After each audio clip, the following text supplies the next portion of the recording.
One more kiss and I'll get lost. I can't take this anymore. One more step, we have it all. The fever's knocking at your door. One more kiss and I'll get lost. I can't take this anymore. One more step, we have it all. The fever's knocking at your door. Can you feel the fever? You give me a fever again.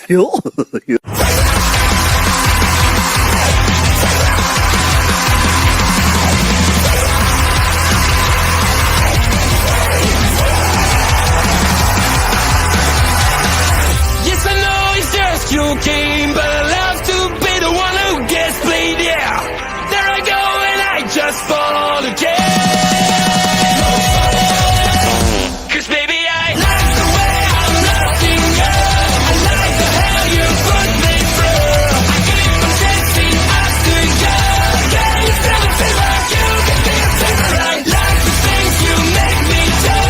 You know how to make me like a fool. The way you smile, the way you move. Yeah, you feel the fever, you can be a fever again.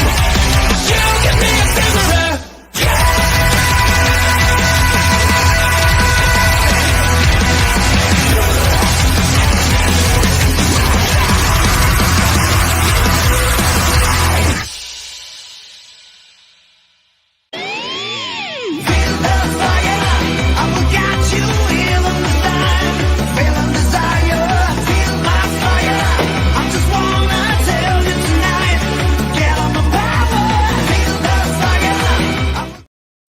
Let's go, baby. I'm taking over the show. Cider is high, and Nerdigans look like she's going to get censored by Sony. Let's go.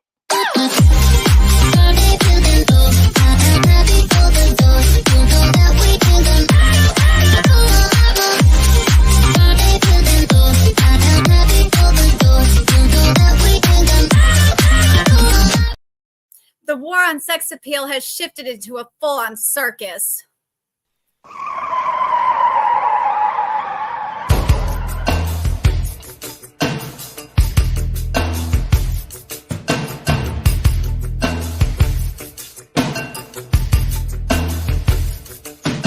I forgot what I was gonna say. Hello, everyone. How's it going?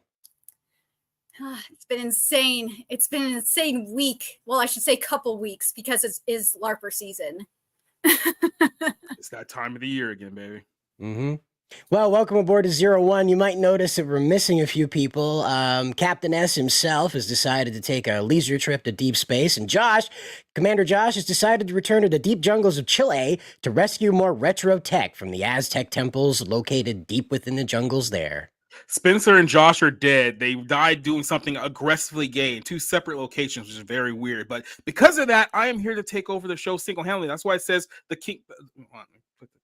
There we go. The king is back. That's what it says right here. And I'm joined by my lovely cohorts here tonight. Our good buddy Cider Hype is joining us once again, holding down the fort. And then over this way is our good buddy Nerdigans. How are you doing today?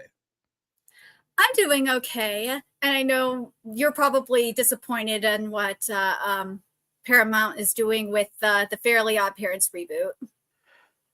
The world is not going to, I mean, entertainment cannot survive unless everything is from the view of like a teenage black girl. That's the way it's going to work now. Everything has to be from the worldview of a 10-year-old black girl, and it's going to be everything. Like Nickelodeon's not safe, Disney's not safe, Ninja Turtles definitely not safe. Velma might as well be at this point. It's like everything's great.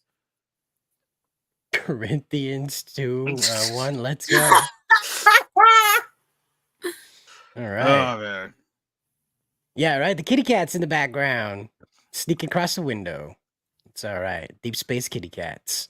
Well, welcome aboard. Just how, yeah. The real question is just how gay is Mav? Well, I don't know. I would assume 0%. I have my fingers crossed that he's out there on a date with a fine lady who can't see her toes beyond her bosom. So I would like to think that he died the same way that Abraham Lincoln died in that Whitest Kids You Know sketch. He just got pounded in the ass so bad that he literally died. And then there's also the DEI fairy, before I forget, from and that Fairly Odd Parents key visual, that blue hair. Did the Fairly Odd Parents just make Spencer go away? Is that what Yeah, happened? probably. And then you got Jorgen, who looks like he overcooked in the tanning bed and is close to blackface at this point, or what do they call it? Oh my god. Do you think Nickelodeon supports Asian hate? Do you think that's what it really comes down to? Yeah, it really does, doesn't it, Kitty? Well, speaking of dysmorphic traits, Niantic sends trainers into an uproar with the Pokemon Go update that makes avatars look androgynous. Anybody out there still playing Pokemon Go? I haven't played Pokemon Go in years. Like, screw Pokemon Go. I'm surprised people are still playing Pokemon. I'm gonna make this very, very clear. I remember when the Pokemon craze started in, like, what was it, the late 90s when that whole thing went. I made it all the way to like gold and silver, and that was like 2000. And then by that point, I was like, yeah, I think I'm done here. 24 years later, gold and silver. That's the second generation. 24 years later, it's still going. Yeah. Remember when they told us in 1998, oh, all you have to do is just get 150 Pokemon. You'll be a Pokemon master. And it's like, yeah, I'm going to drop out at 10 years old and I'm going to go down there and catch all the Pokemon. And by the time you got 50, you realize there was 528. And your whole life was a lie. Now you're an alcoholic. You hate your parents. I made it to Diamond and Pearl, and then I hated Diamond and Pearl. And then I stopped, and then and then my friend got me a 2DS and got me what was it? 2D. I think it was X. Yeah, I got a 2DS because I didn't want to. In hindsight, I'm really mad because he said he would have gotten me a limited edition Zelda 3DS, and I'm really pissed at myself for not telling him to get me one now. But because he wanted to play X and Y with me. And let me ask you this question: if you haven't gotten into a physical fight over holographic Charizard cards, were you ever actually a Pokemon fan? I didn't get into. My friend had a holographic Charizard, but I didn't fight with him over it. I'm still jealous. I think he still kept it. I haven't talked to him in a long time though. So Meteor Advocate Timon says, Jacob, you're on point, and member of the channel, Meteor Advocate Timon, by the way, and also member of the channel, Arvita says, agreeing with you too, Jacob, Pokemon is just overrated trash these days. It seems like these folks over at Niantic just want to make sure that the trash knows what it is on site. And just real quick before we talk about the story, you know what Pokemon is? Pokemon is like when you were like 18 years old and you were like a host for Chili's for a couple of years while you were in college, and then you go back to the same restaurant 25 years later, and the people who you worked with back at the first time around are still there, and you're just like, how? Like, how is it even possible that you're still here after 24 years? That's what Pokemon is in a nutshell. Magic, right? So this is the before picture of an avatar of a Pokemon Go user. This is before the update that went through, and now this is the after update. And you'll notice something a little different there, huh? Wow. A little different. The size of those meat hooks on them. Yeesh. But yeah, no, that's quite a big change, you know? And this is what happened, is that an update went through, and people got but their Pokemon Go weekly, monthly update, and all of a sudden the avatars were completely different. When you went to log in, ta-da, you were no longer a femoid or a mascoid, if you will, and you were now a themoid, if you will, and that's where we find each other. You're now a baby. You're now a baby. Remember a baby? Remember that was his name? Yeah, isn't that just great? But again, here's more of examples of this right here. Even the guys got more femmy. The male characters. It wasn't just the female characters that got boxier. The male characters got curvier too. It's sort of like they swapped the body models, you know. But we have what's that? But no, go ahead. I was saying, like, this is kind of more of an up close example of turnaround of it. They even deleted the butt. I mean, that was a big thing. Like, you remember the Pokemon Go girl's butt? That was everywhere on Twitter for like 2 months. You couldn't look at a meme without Pokemon girl butt showing up. Yeah, and then there was probably like some 250-pound woman behind the scenes who was so upset at that she made it her life mission to make sure to get rid of that girl's butt at all costs. Yeah, a femboy. Yeah, exactly. Yep, another one. Oh, there's been another update. Grummz, sorry if I butchered your name there. He's over on X. He says, hi, there's been an update on the farm folk situation. Check out the responses on the CEO's Twitter, Alex Koshilkov. Did we have that nerdigans? That sounds like a name you can trust, right? That sounds Polish. Mm-hmm. I'm double checking right now to see what's going on, if there is any updates. The front booty. Here, right. Yeah, I think I found it here.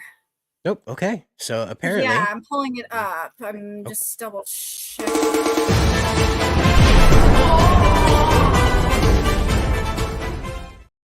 Yeah, there's a couple of them here. There's a couple, one in response to Grummz, and there's one or a couple in response to a Twitter post. So let me just put them in the chat. So if you're not familiar, folks, the Farm Folks video game made a post on Twitter that was oh so naughty.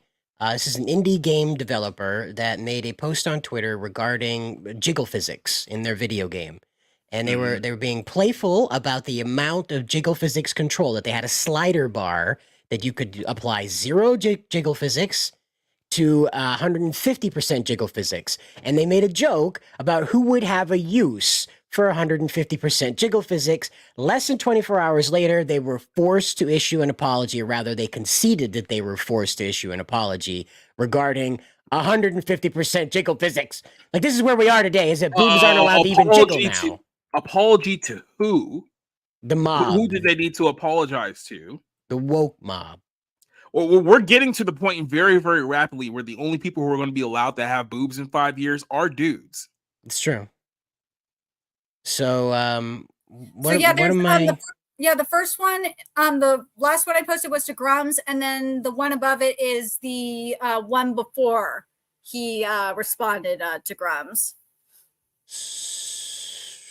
I'm not seeing Grummz. I put it in the chat, the private chat. Yep. To Grummz. Okay, thank you. Yep. Right. And then the one before it is the one right before he sent it to Grummz. Okay. All right. So we'll just share this and we'll get through it. We'll figure it out. So this is tagging in Alex or his company, his game. Stuck it in his game. Okay. And so this fellow is Hat Glasses, who is replying to Grummz, right? Right here. Okay. And so Grummz made this post yesterday to bring you up to speed on this. The Farm Folks posted their apology about 150% jiggle physics. Right, exactly, Daniel, yep. Ugly trans mob. Yeah, the ugly trans mob. These are the ones that were mad about it, okay? So they were forced to apologize about this, about 150% jiggle physics. And now let's go ahead and take a look at what they actually wrote about it, all right? So I know this looks like it's made for ants. I'll open it up in a new tab so we can all look at it. Nice and large enough to read, okay? So here we go. We would like to address the recent post where we came to our community asking for feedback. Our intent, as always, is to connect and grow with our players. But it's clear that we really missed the mark on our recent community feedback post. For that, we all sincerely apologize. We had received concerns about the female player model's breast physics in the past, and we thought we should ask the community what felt more appropriate. Unfortunately, this crossed a line. We try to foster a welcoming community, and the post and subsequent replies made by many of our community members made many of our community members uncomfortable and alienated. The reply made about 150% physics, jiggle physics is what they said, it's not just physics. 150% physics was also inappropriate, and we apologize for that. We are taking necessary steps to learn from this and are committed to doing better moving forward. We value the feedback of our community and work hard to include everyone in the discussion. We want to create a game that feels alive, which is why we pay close attention to every aspect of our world, from how weather and time affect the world to the character's interactive presence within it. We want everyone to feel included in the game's development, and we will be reevaluating how best to interact with the community, and as well, how best to ask for feedback from the community in the future. Your input is instrumental as we continue to develop Farm Folks. We'll keep sharing updates and progress on X and Discord. Your enjoyment and how you choose to experience our world is our utmost priority. Thank you for being part of our journey and for your support and understanding. Please don't hurt us. Every day, it's a getting closer. Taking a bath with a freaking toaster. That's every time. That's pretty much like the story of like our lives now. At this point, every time I read like diatribe like that, because that's what it is. It's pretty much a diatribe of please don't hurt us. We'll never do this again. Well, and she Leslie Tarkin here. She says you can't be welcoming to those who are unwelcoming, and that really is what it takes away. And so we also have member of the channel, Arvita, saying here #free the jiggle. We've got free Stellar Blade. We might as well get free the jiggle on top of it as well for the farm folks that are unfortunately going to be denied their 1.21 jiggly watts. You know what's hilarious about this? It felt like it was like 20 years ago once we got into like the PS2 era, where we're kind of shifting over to the PS3, where the graphics got a lot more defined with HD, that all these companies went all in on like the jiggle fixes, like the video games, like made it a priority 20 years ago. Now it only took about what, 10 years for the entire industry to be like, oh yeah, we're going all in on this, to go like, how dare you people out there like jiggle physics, you damn perverts. And it almost coincides with the same time period where a certain person, who thou shall not be named, but it starts with a median, just kind of came in and wrecked the entire game industry for everyone. This is why everything stinks now. Member of the channel, Meteor Advocate Timon, says Jacob is on fire. It's like NBA Jam, baby. Yeah, right. So this is what Grummz had to say about this letter. He saved it and posted it up and said, you should never apologize to cancel pigs. 1, they were never your customers. They don't buy games and comics. 2, they will ask for more and more and will even blast you for your apology. 3, they want to hurt you, and an apology only emboldens them to do more. 4, you lose sales. Your real customers hate you for caving. 5, you leave money on the table. You have an obscure indie game and it's hard to stand out. You literally missed your chance to get 10 times the support and visibility by doing this. 6, it's not too late, Farm Folks game. If you delete the apology and put the jiggle physics back in and tell them to pound sand, you can still rocket your game to marketing success. All right, so this was the inciting tweet that the CEO is now going to reply to after this guy. So this hot hat glasses rather wants to know what's going on here. So he brings up Farm Folks game low info CEO implies that gamers who won't cave to the censorship mob, cancel pigs, and corrupt journals are incels.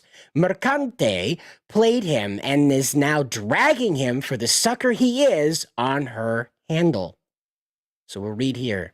And this is the first one that the hat glasses man provides us with. He says, if you're having problems with our characters, like look for help, maybe go and date a woman or something like that, because this is not our goal. We don't want to attract people that are attracted to only these body parts. This is the CEO right here, Mr. Alex Koshlikov. All right. You see why I thought this was kind of suspicious? Because like he's from, I think it was Kyrgyzstan. And I was just like, wait a minute. This just straight men don't talk like that. No. Well, not just that. It's just like this. We don't want people who play our games who are only in the boobs. Well, this sounds like something Alyssa Mercante would say. This doesn't sound like something like the CEO would say. Right. I mean, this is the tweet that I found from her earlier today in regards to this article. Yep. And so Alyssa Mercante says, my takeaway, Farm Folks maintains that they were woefully ignorant of the GG 2.0 stuff. They accidentally fed into a firestorm.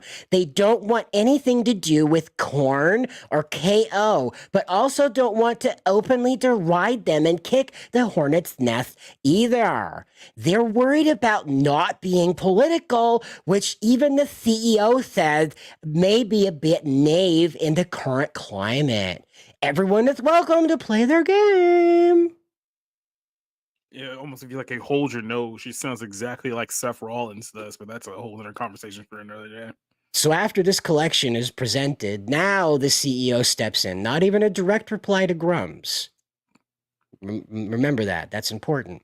So he's replying to Hat Glasses and he says, hi, this is not what I implied. and it's misrepresented here. I mean that if you're against natural breast movement, this statement applies to you. We don't want exaggerations, and at the same time, we would love to have natural, elegant motion in our characters' bodies. Seems a little different than what was published in the Kotaku article that was referenced by Hat Glasses, isn't it? Mm-hmm. And this is very similar to what Alyssa Mercante did with the Sweet Baby Inc. article. She was spinning the narrative of what that's Sweet Baby Inc. was the victim, and that it wasn't Chris Kindred that started everything with that harassment campaign towards Brutus.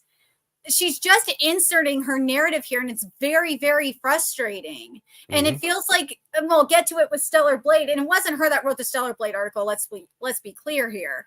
But it feels like this is something that Kotaku is continuing to do, and it's not just Kotaku. We see it with the other publications too, is that they're inserting their narrative and spinning into something and it ultimately distracts from what the real problem is. And that's something that we at Bounding don't do.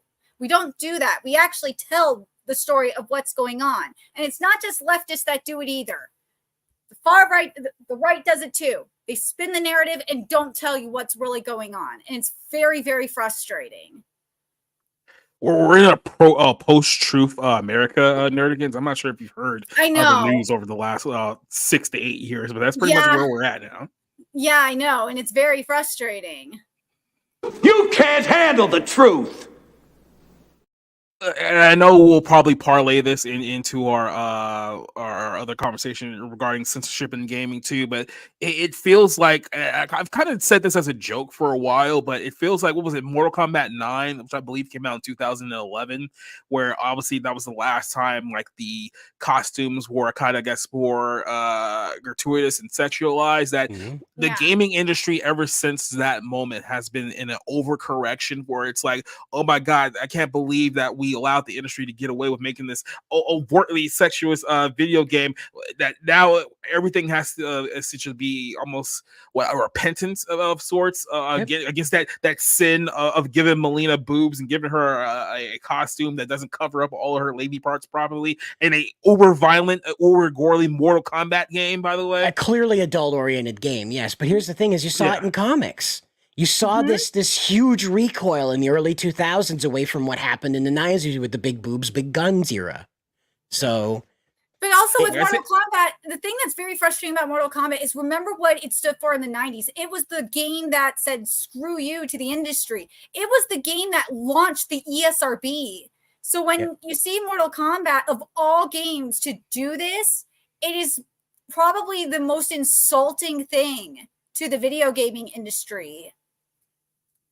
Yeah, exactly. Yeah, it's like, this is like if South Park was like joined the censorship train and just like went with the status quo, because South Park's been all about pushing boundaries and like pushing everyone's buttons. If South Park just went with the status quo, that would just be a huge insult to comedy and the entertainment industry. Would have been over a long time ago. But speaking of, they're basically Family Guy.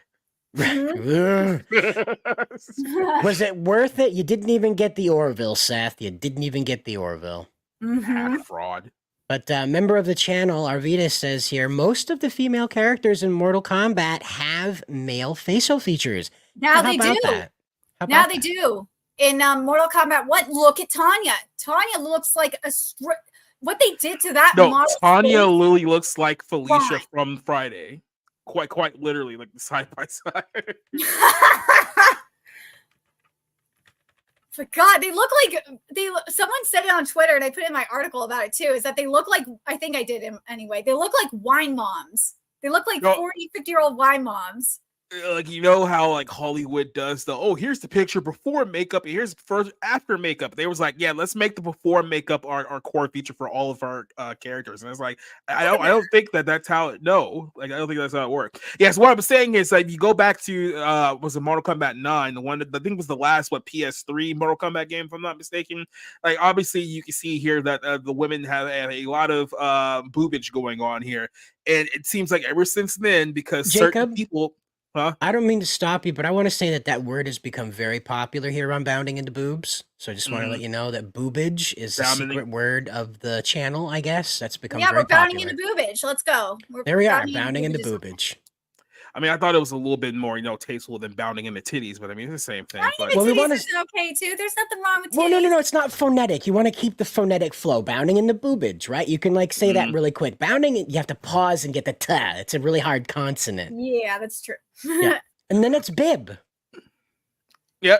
But anyway, back at hiding them in Mortal Kombat. Hiding, not only hiding them, it's like it's one thing to simply hide them. It's another thing to go out of your way to like give everyone like a surgical breast reduction to the point where they don't even look like women anymore. And that's essentially what they've done. And they've not even just gone with the body features, it's the facial features too, to the point where they look like women who are basically like a Milwaukee Four, like, if we're being like completely honest. This is what they've turned them into. Yeah, deeply troubled, probably has like, a medicine cabinet full of like anti-anxiety meds and like a whole bunch of like wine. And it's not a good look for a video game where I'm supposed to be like, oh God, that's the other one. like I said earlier, she literally looks like Felicia from Friday. Go back and watch the first Friday movie and tell me that that's not Felicia from that film. But keep in mind, we have reference points to what these characters look like in previous games. How do we transition into this? Transition's a good word for it, Yeah. I'm sorry that I have to. She looks like a dope fiend from the streets of Chicago.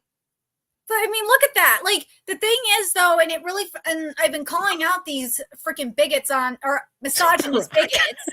They are freaking body shaming misogynist bigots.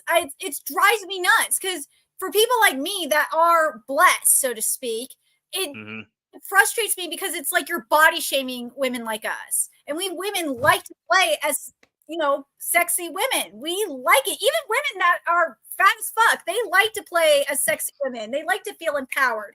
And these and first and second, I've said it before, I think on this stream before. First and second wave feminists, they hate these third and fourth wave feminists. They do, because first and second wave feminists call like stuff like this is sexually liberating. It's not over sexualization, not male gaze crap. No, this is sexual like liberation to them. Go look at anything from like the 70s, 60s, and 70s. That's what the women's rights movement was doing. They were all about being naked and being free and all that. What bra burners doing right now, what they're doing is what men would want women to do, what the patriarchy would want them to do back in like the pre-women's rights movement. It's just so disgusting and it frustrates the hell out of me.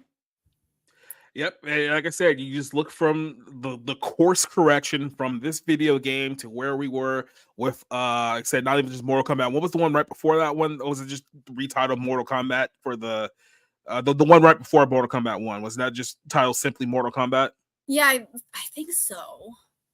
Well, we can go back and check, but I think that it was, and it's clear that this was a response. If you look at, I think, what was it, NetherRealm Studios like team now, they basically, I think there saw one video that they did. I don't know if I'll be able to find it here before the stream is up, but it looked like they were like reviewing like.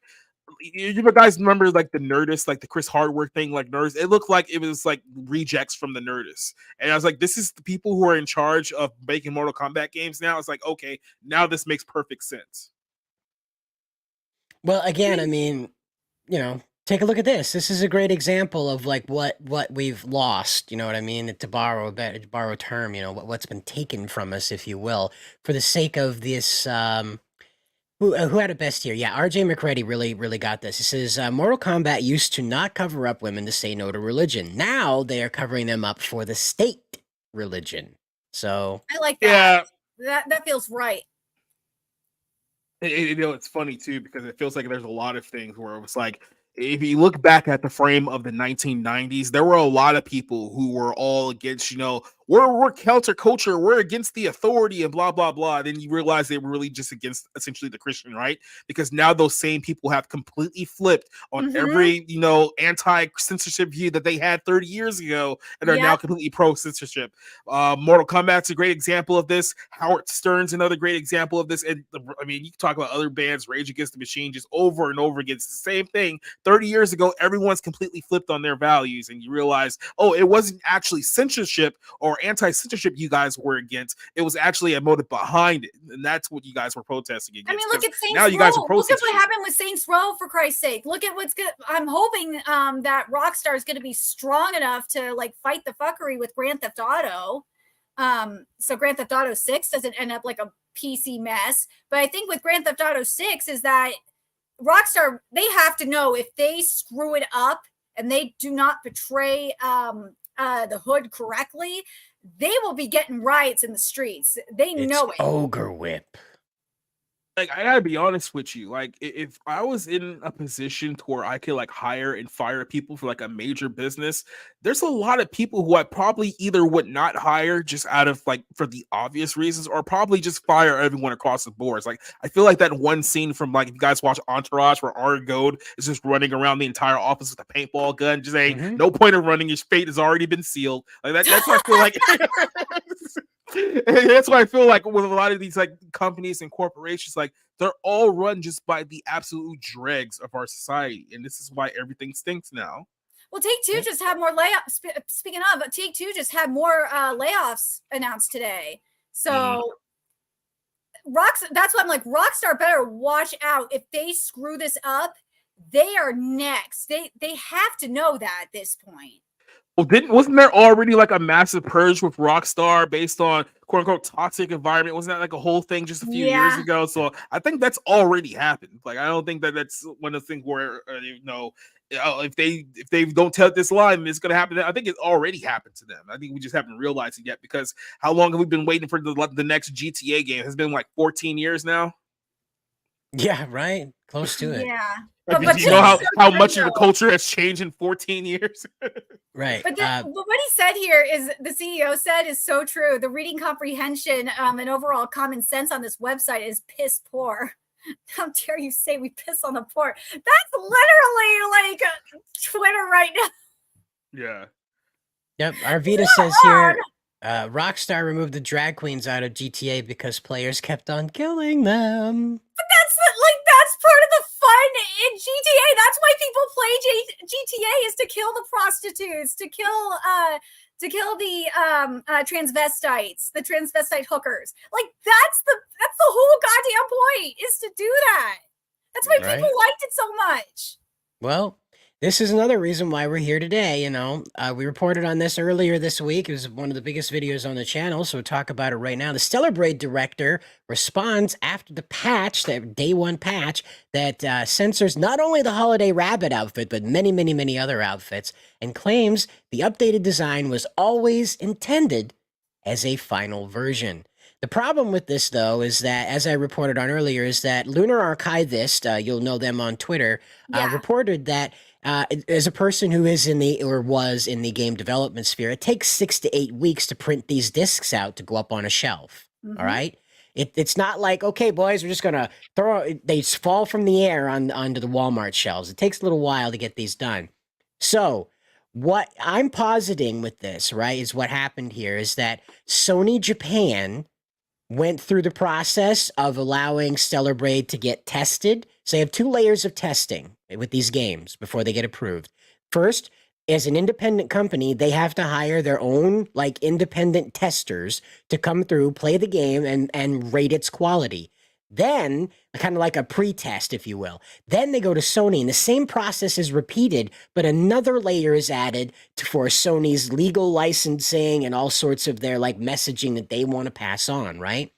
So my thinking is what happened here. Sony Japan said, this is a good-to-go game. Please make it happen.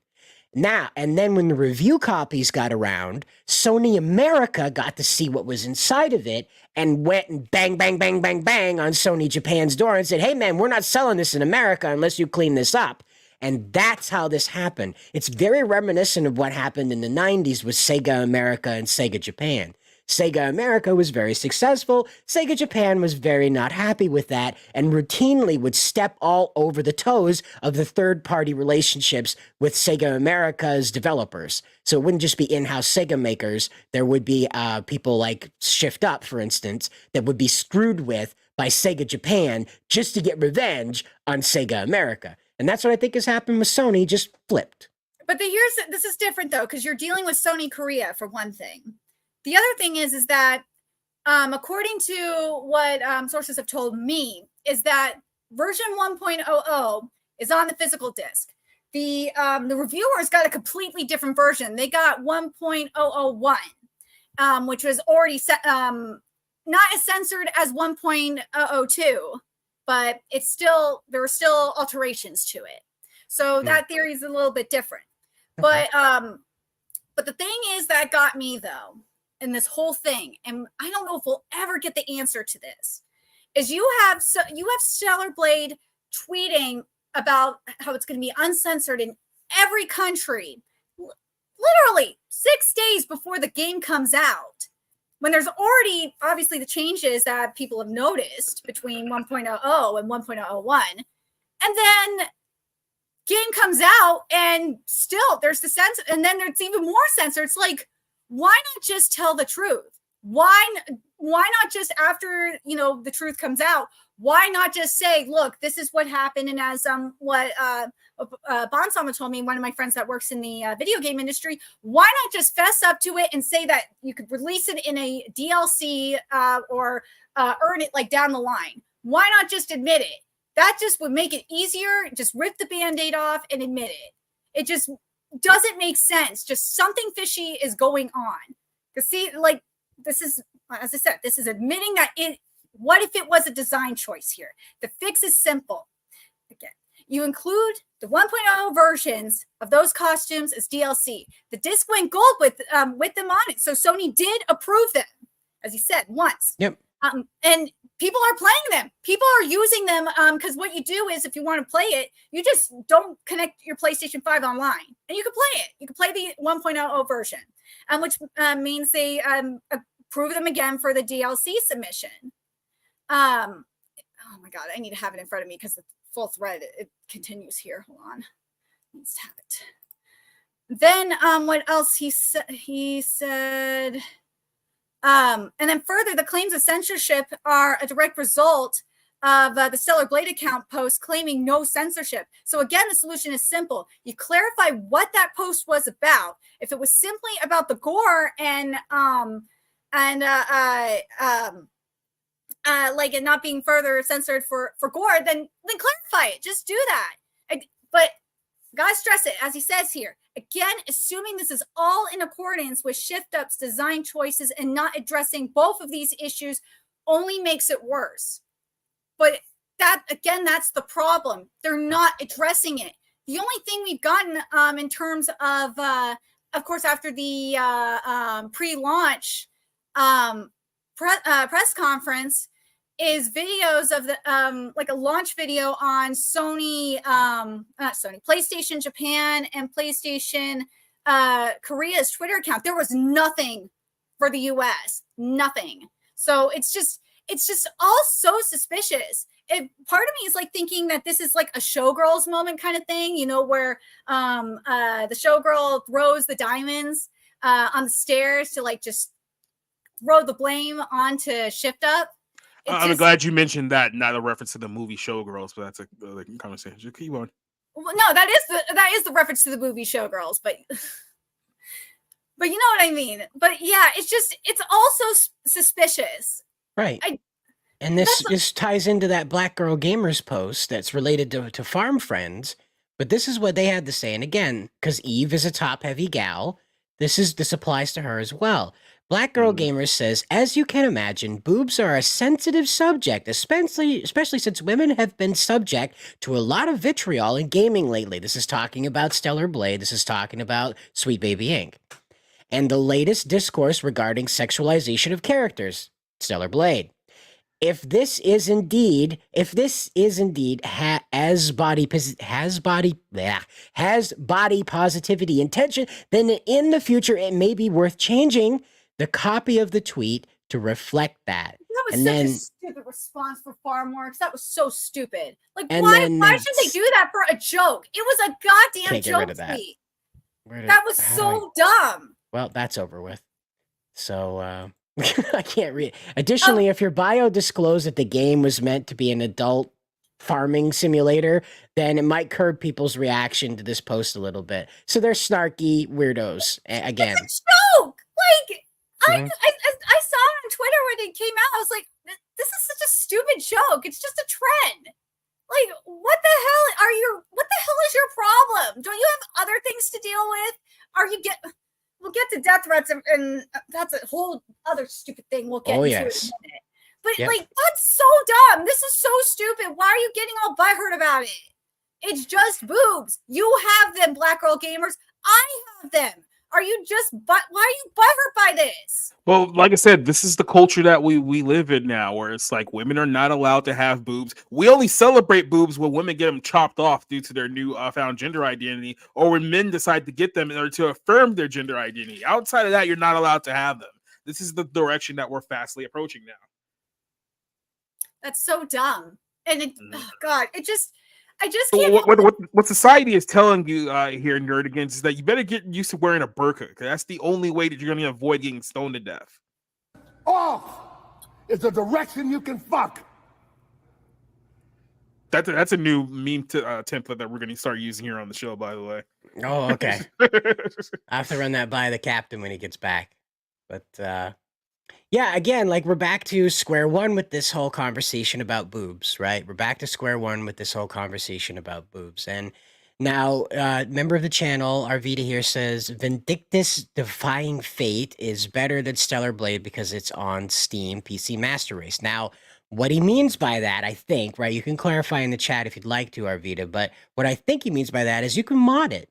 Yeah. You can do what you want with the game through that. With the console, you're stuck with whatever they put out unless you flip off the Wi-Fi switch on your console. Well, the other thing is that Steam is not as secure as it used to be. And also same with Nexus mods, because we've seen Nexus mods be complete dickwads and remove mods that they don't like for the dumbest reasons. Mhm. So it's just so weird. It really is weird. Right. It's the gaming situation that we find ourselves in right now is that you watched Hades 2 become celebrated by these people. They and Aphrodite's naked. She's just got her hair hiding herself. That's it. I And literally that's- just saw a gaming tabletop publication like praising Hades and saying that tabletop games need more horny games like Hades. I'm like, really? It's tabletop gaming. Like, just stop. So they like, we need a lesbian or a gay or not queer gays. It's like, what the hell? It's tabletop gaming. That's nothing to do with anything of being horny. And then you're accusing like what streetlight men being horny for tabletop games. Stop. Like, just stop. Move on. And like You I have said, a problem. gamers are such, like, you know, a-holes, just to be very, very clear here, is that when you tell them that they can't do stuff, they end up doing stuff like this just simply out of spite. So we all remember the whole thing that happened with Resident Evil a few years ago. This is another thing that infuriated a lot of people, especially like that. I want to be very careful with how I say this because I don't want to topple off some gamer words in the descriptions of this, but people were very, very upset because, you know, a certain demographic that just happens to be male from the age demographic of 18 to 34 liked the design of Lady, what's her name? Dutchermuse or whatever her name is. Lady D is what they call her. Fair enough, because I can't pronounce the other one. 8-foot-tall vampire ladies with the boobies.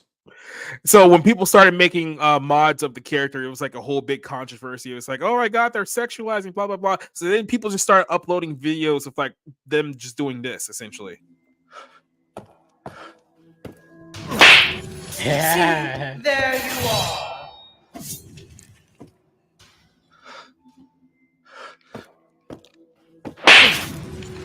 It's literally just them doing that for like minutes on end.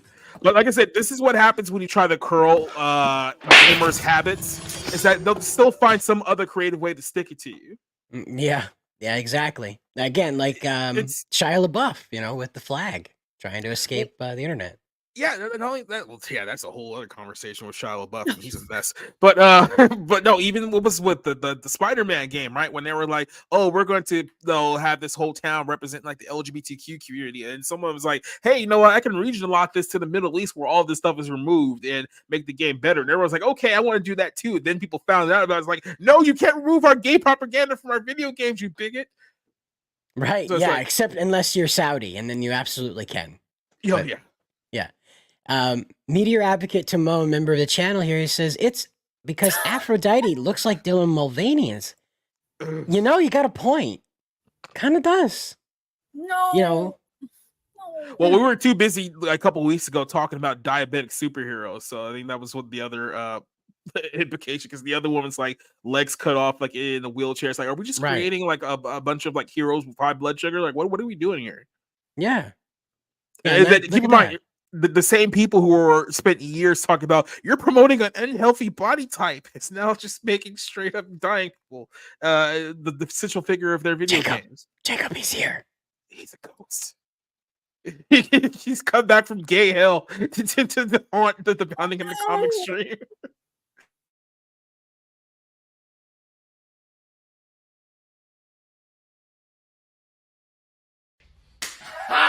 Got him! Yeah, Spencer, go back and watch the first 5 minutes of the show. You'll get the joke. But Hades, like, I keep seeing that Hades is, all these gaming journalists are like, Hades is known for being horny. It's like, what? I have never, outside of gaming journalists, I have never heard that. I've never heard Hades known for being horny. This is why, like I said, these people are just completely like just full of it. Like it really just comes down to like they're full of it. Why are we even like pretending like they have some moral high ground here? We're gonna pretend like we're against horny gamers, so we're gonna curl out video games to make sure that we don't appeal to them. Meanwhile, you guys just 12 months ago was showering this video game Baldur's Gate over the pure fact that there was a sex scene in it involving a dude and a bear. So that's completely, that will win you video game awards quite literally. But if your video game has a female character that has a big butt or big boobs, that is a problem, and the entire industry needs to come together and stop that immediately. So bestiality is completely okay, but women having definable female figure, that is not okay. This is 2024. Right, and Arvita says here, definitely a T-girl face. Yeah. There's a lot of that. See, I wondered why this was celebrated and Stellar Blade wasn't, and it's because it's queer coded, not coated. Coded. This is like I said, only men are going to be allowed to have boobs here in the near future. Yep. The game itself prides itself on having a level of bisexuality across the whole board. The developers acknowledge their efforts to be inclusive, and so they said all the magic words that get our good friends on the left very happy. According to them, safe horny is the word that they define Hades as now, the new phrase, safe horny, whereas Eve is unsafe horny because she doesn't emote enough. Dare I say she doesn't smile enough. So like, that's really sexist. Mm-hmm. That is very. Do they not realize how sexist they come off as? No, they're the heroes. No, it's not that they don't know; they don't care. I think you're giving them the benefit of the doubt that somehow they don't know exactly what they're doing. Okay, so here it is. Camera angles say it all. Aphrodite is shown from a low angle. She has Asian. She is a powerful, intimidating figure. Eve stares blankly at you. She doesn't smile enough. Guys, she doesn't smile enough. That's the problem with Eve. She doesn't smile enough. This is supposed to be a feminist, probably. And she's saying that she is being very sexist. Mm-hmm. And you want to know why we women will never unite? It's because of dumbass feminists like this. We women hate each other. We're very petty and we just hate each other. It's just never going to happen. And no more does anyone but Denim's TV demonstrate that by putting out a $30,000 hit on Grummz. This is the main feature of tonight's show, that a man who simply wants to see boobs in video games. And what I talked about in the video I made about this on the channel here was he wants to preserve escapism, more importantly. Grummz is out here fighting that video games stay fake, okay?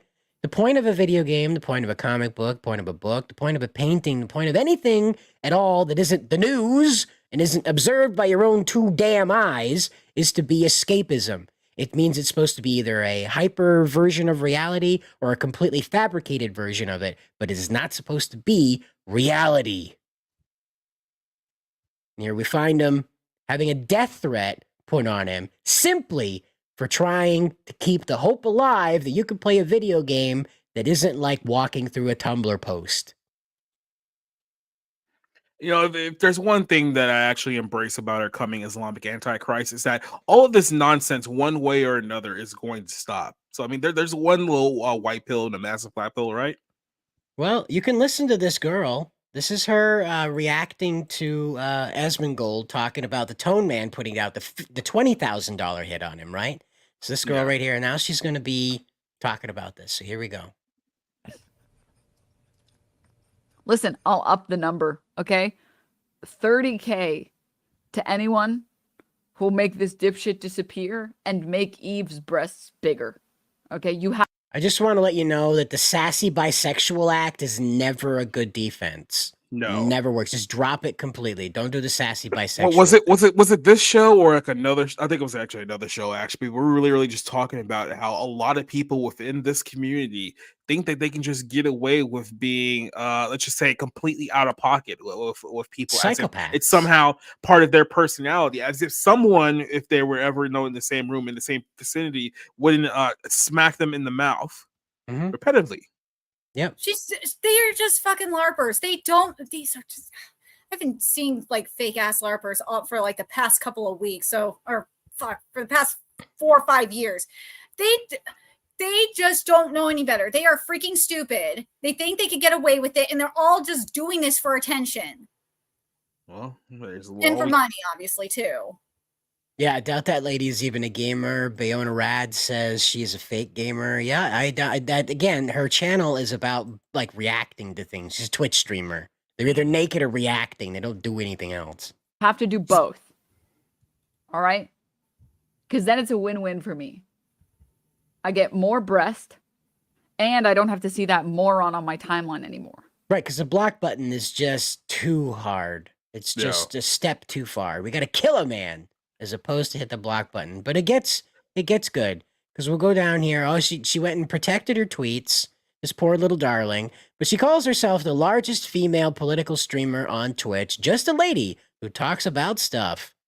Puts death threats out on people. So yeah, I'm surprised there's no OnlyFans link here. I really am. I'm legitimately surprised. It's probably in the link tree. Yeah, you're right. It's probably in the link tree. Yeah, but the little ways down here, one of the responses was not quite so colorful. I hope I don't run a. Yeah, here we go from Gigabear, and it says block Grummz to not see him on your timeline or commit a felony. Twitch streamers. But this. There was a video of her, one of her people. Yeah, there it is. Here it is. So this is someone in her chat who has a soul deciding, BT dubs, this is not cool. You should not be putting threats out on people's lives. So here you go. Oh my God. So he says right here in the chat, these are isolated messages, and they say, I called the local police. Don't threaten people's lives. And in response to someone teasing this user, they say, no, I just love holding streamers accountable. So, right. So this is after she she said she'll pay $30,000 for Grummz to disappear. Mm-hmm.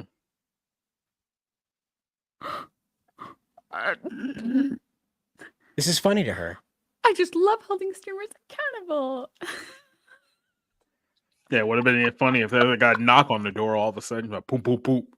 Well, that's how I'm gonna say this. That's how these people. God, I'm such my stupid addiction. That's how these people, like, if you're seeing on the universities, like on the ground, that's how these people act. They think they could get away with all this stuff. They think it's a game. They really do.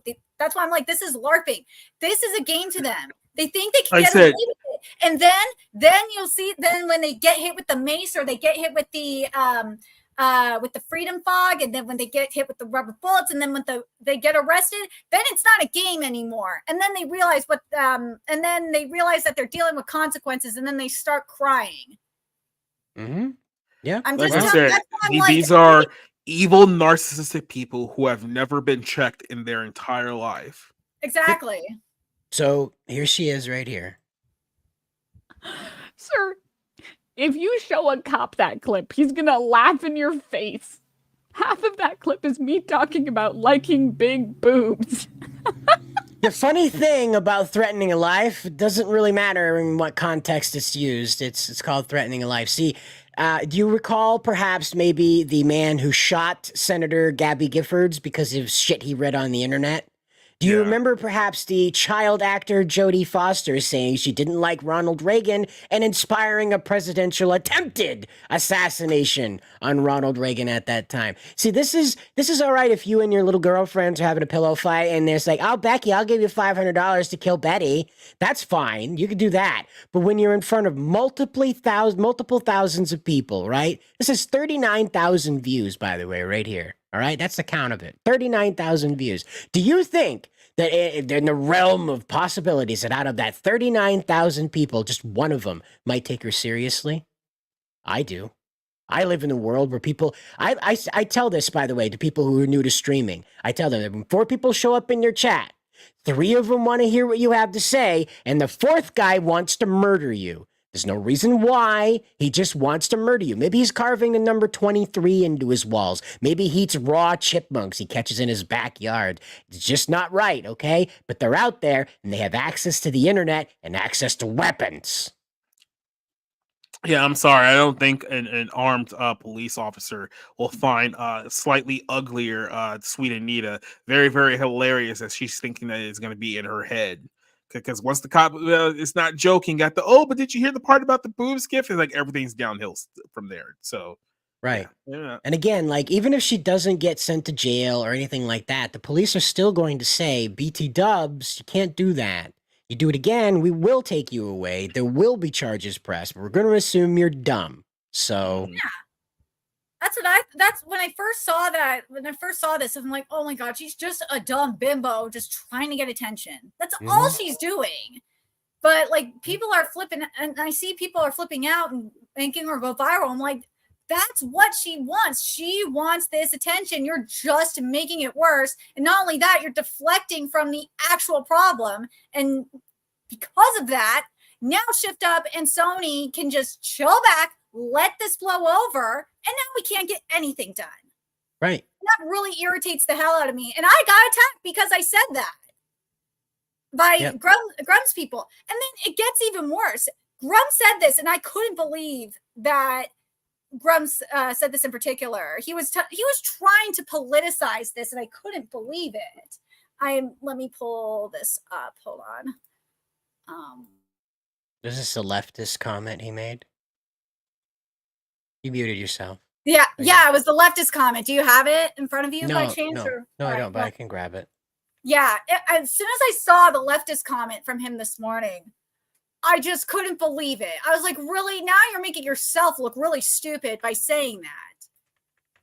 You didn't have to say that. Now you're trying to not only politicize this, now you're trying to cause like division in your own, in your own following. You didn't have to do that. We're just in a sea of twats. That's look at that. So, the thing is that I think at 8:14 a.m. this made sense. I have a feeling before the first coffee kicked in, everybody who's against him votes for Biden. 100%. I guarantee you, they hate Trump at least. And this is the thing, is that like at 8 a.m. in the morning, before that first coffee kicked in, Fox News raging in the background, guarantee it, if not own network or whatever, it's playing in the background, And I get that, like, in the moment, that sounded like a great idea, that this is right, this is who's attacking me, these are exclusively these people. And he could be 1,000% right. But to Nerdigan's point about this is that when you go shoveling politics into this, you've now muddied the waters around the situation. It is no longer about Eve's boobs. It's no longer about jiggle physics. It is about Trump. Yep. Perfect. These people have gone so it feels like something has been lifted over our society over the last 10 years. Like I said, these people went completely off the deep end roughly about 10 years ago now. It has not recovered. There's been no settling down period. And then I think obviously the whole, compile all that to what happened with COVID certainly didn't help people's mental states, if we're being completely honest with ourselves after that too. But yeah, these people are, like I said, we've gaslit them into a reality where, like I said, they think that this is somehow like a Marvel like superhero world where they're the good guys and where they're the freedom fighters and everyone else is like Thanos and like Doctor Doom and they're just like the noble Iron Man and Captain America, because these people live in a delusional fantasy land where they think that this is okay.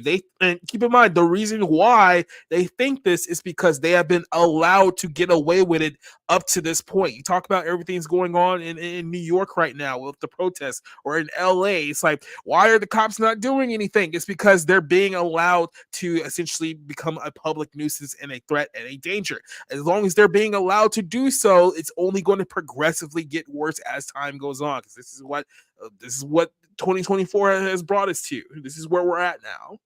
Well, New York, it's a little bit different because there was a press conference, I want to say it was yesterday, and the mayor came out and said, we know who these LARPers are. We've been dealing with them for a long time. We know that these protesters are being students are being manipulated by Antifa. They acknowledged Antifa is there, and one of the higher ups, one of the leaders that has been around for a long time, like even prior to 2020. I think she was one of the founders of Extinction Rebellion too. She's been like manipulating them and leading them. Is there too, and they're not tolerating it. They're going for it. They're getting them out of there. Yeah. So I'm very surprised and I'm very impressed that Mayor Adams is actually doing that. I didn't expect that out of him.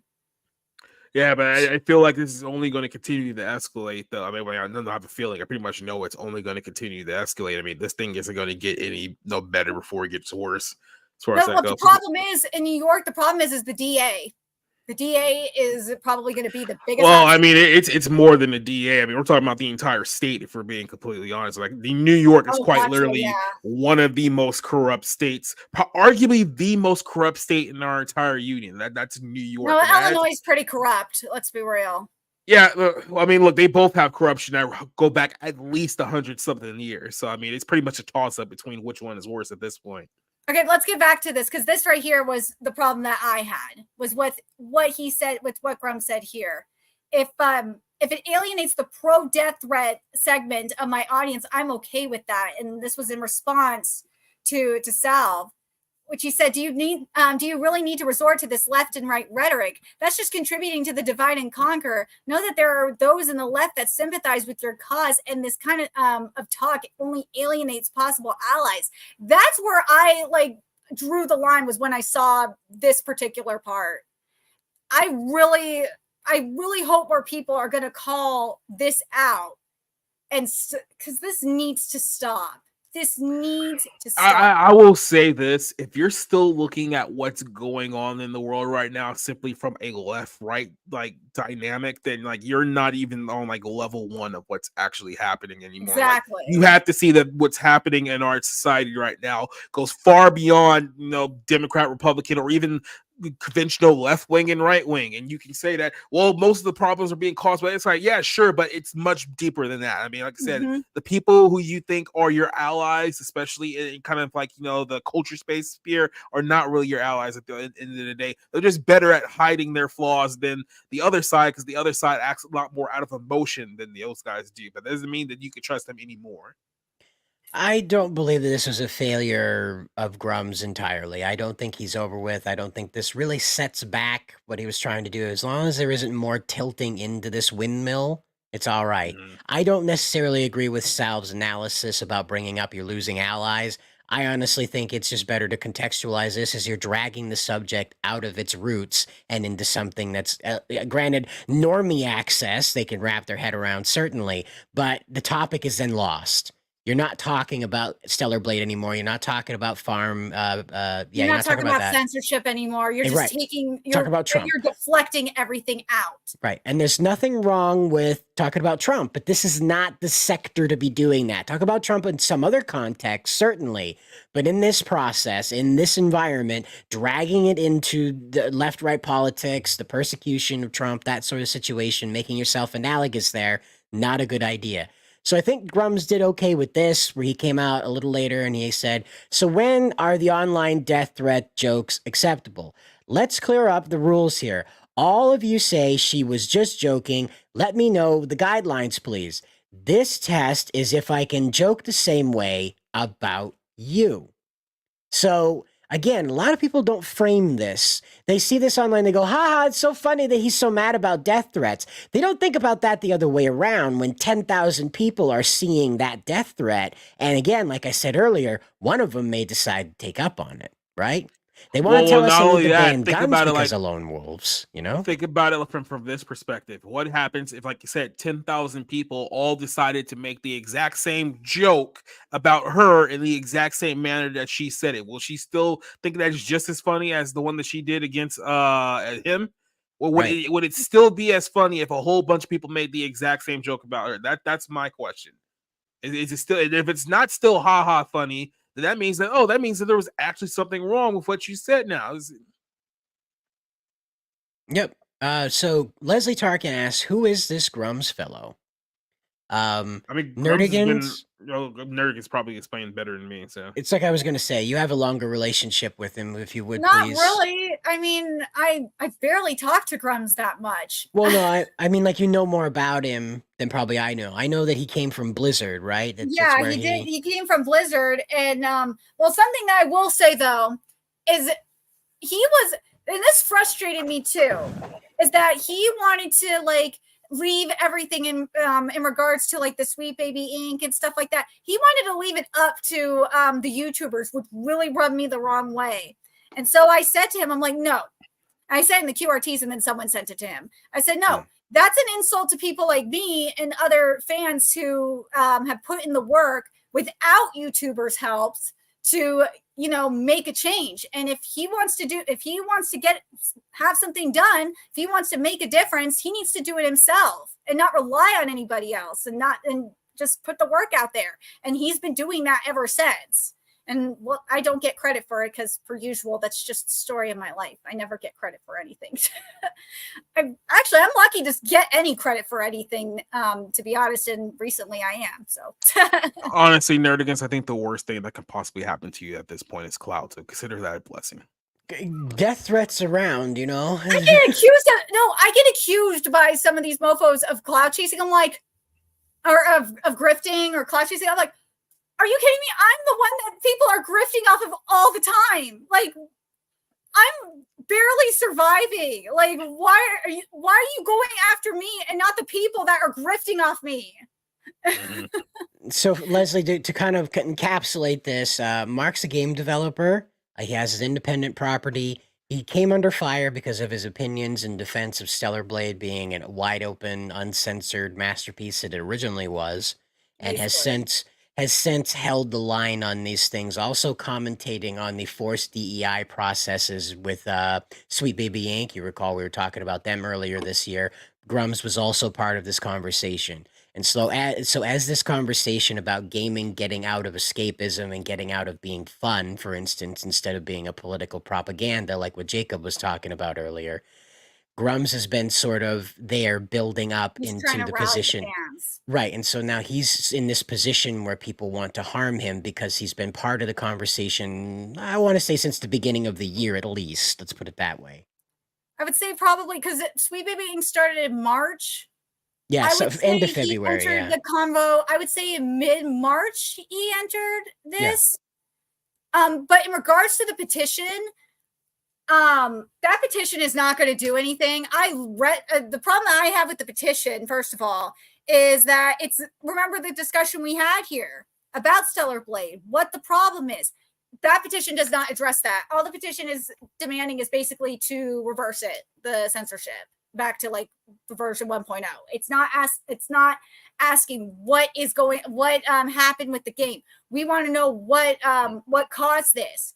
That's what everyone that I've talked to wants to know. What happened? What's the story here? Right.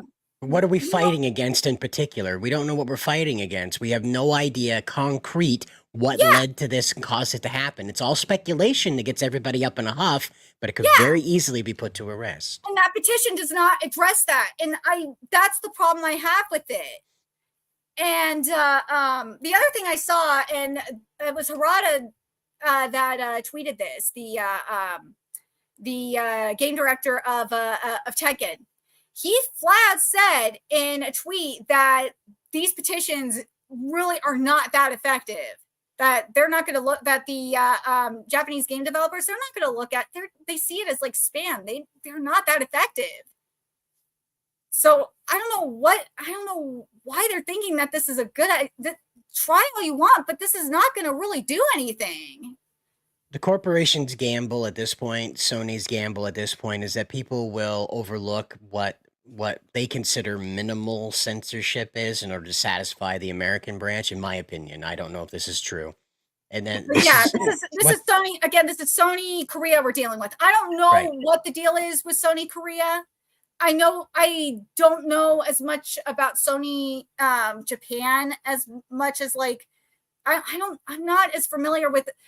Here's the thing: I'm not as familiar with the gaming industry as much as I am with like the anime and manga industry.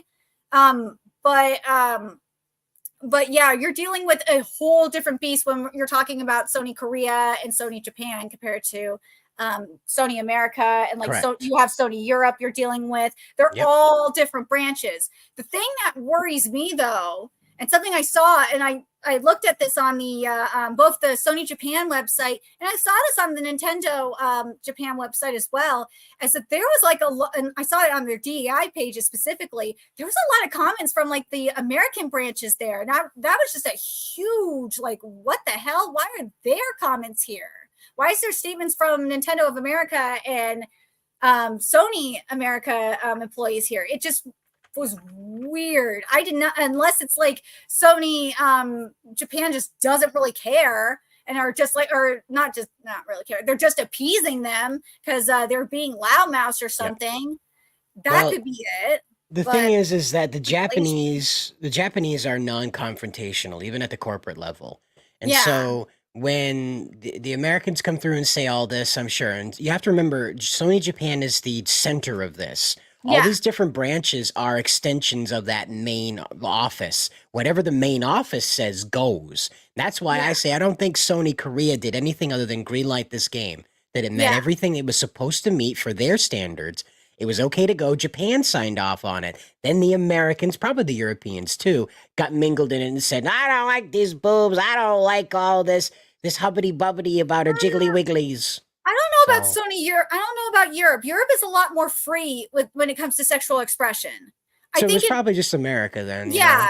It's usually like that. It's just a theory, guys. It's not actually what happened. It's just a theory. Yeah, if it would be the Middle East and America, that would be, and maybe even Canada, if anything. If I thinking about it, that would maybe have the issues because Europe is very liberal, so to speak. Actual liberal, not political liberal. They're very liberal when it comes to socially. Socially when it comes to nudity. Yeah, liberal getting stabbed, you bet. Yeah. and I just the thing that bothers me about this the most is that there are people still out there maintaining that it's okay to make death threats. That's never okay. It's never okay. I see death threats in the anime and manga community, and it happens in Japan as well. And it's over the dumbest things, over like a ship not happening. I like even Harada mentioned it too, that he's gotten razor blade letters with razor blade sent in it. That's happened to multiple manga artists as well. I remember who was it? not Horikoshi, but Ishida Sui got razor blades sent to him. I think Kubo had razor blades sent to him, and I think it was Kishimoto as well. They had razor blades sent to them over freaking ships. Like, shippers are no joke. They are hardcore, especially Japanese shippers. They don't play around like that. And this is why I don't want to curtail free speech, but I do believe that is not okay. No, I don't believe it is okay. You can say fire in a theater, in my opinion. You can yell at the top of your fucking lungs. As people die in a stampede trying to get away from the fire that they can't see or smell, that's their fault. It's the Darwin Award, all right? But when you go and you say, I'm going to give you $30,000 to kill a man, that's a little more direct than yelling fire in a theater, okay? It's a little more direct with your intent to kill someone rather than. Oh, no, listen, Mercante was down with it too. She wanted to raise it up.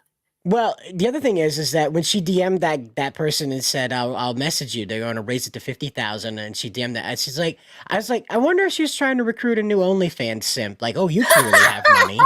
I'm going to go try to get money off of you, you know? But we do have some good news, at least in my opinion, some good news. There's word on the street, finally, I guess, it's getting confirmed, that there is an animated Kingdom Hearts film apparently finally getting done rather than being hubbity-bubbity about. I'm very concerned, though. Like, someone was telling me, one of my followers said it, because I tweeted it out. They were like, if this was like 10 years ago, they would be so hyped for it. But now they're concerned. You could say that about literally anything. Like, if this came out 10 years ago, you'd probably be excited if it was a movie, a television show, a video game, even a newsletter. And now here we are in 2024, and everyone's like, oh God, here we go. Mm-hmm. My opinion is, though, on this is that Disney has gone so hard into licensing all of this anime recently, which is kind of out of character for them. They've talked about licensing their content out. And what I noticed is they've been licensing content in, and mostly among that content into Disney Plus has been anime. Anime produced in Japan, not made for Disney. And so even what stood out to me was Loser Ranger. No, don't say that. It's Ranger Reject. Okay, Ranger Reject. My bad. We'll call it by its true name, not its slave name. Yeah. So the Ranger Reject, this anime, had its English cast, its dub cast announced a full year ago. We are 4 episodes into being free online, okay? This stuff has been ripped and put up online now as subs, and there's still no dub. I want to remind you, Disney is a multi-billion-dollar multinational corporation, and Crunchyroll can do simuldubs, okay? Something is very, very wrong with how they're doing the anime, and what that tells me is they're being extremely nice to the Japanese studios to get this done. There's somebody that they want to do the Kingdom Hearts anime, and they want it done Japanesey, not Disney-y. Well, because I'm covering the Disney Japan interview, because the head of Disney Plus Japan anime did an interview, I think it was a couple of days ago, on why Disney is acquiring anime and focusing on anime. And it's really, really interesting on why they're doing it, because they want to focus on storytelling and focus on, like, have like a revamp kind of thing. And just thinking about it, it is really a full circle moment, don't you think? Because Disney inspired anime. It inspired Astro Boy and Kimba the Lion. So this really is like a full circle moment. And one of the things he did say that stood out is that Japanese anime is becoming more mainstream, and because of distribution services, they want to take advantage of that. And they're also utilizing their contract with their long-term contract. He didn't say it in the interview, but this is, from what I know, they're utilizing their long-time contract with Kodansha. Disney has had a contract with Kodansha since the 1950s. So they're utilizing that, and Ranger Reject is a Kodansha manga. So they're doing that. They're working on getting more original movies. So Kingdom Hearts is probably one of them. well, technically an adaptation, but they're working on they want to get movies, they want to do more original TV shows, they want to get Japanese live action shows. They want Disney Plus Star specifically to be a hub for Japanese content. They want it to revitalize Japanese content with Disney Plus Star, which I thought was incredible. What they're trying to do, but people were flipping out on me too. And also remember, Disney recently, and over the past few years specifically, they acquired Bleach. They took the rights for Bleach away from Crunchyroll.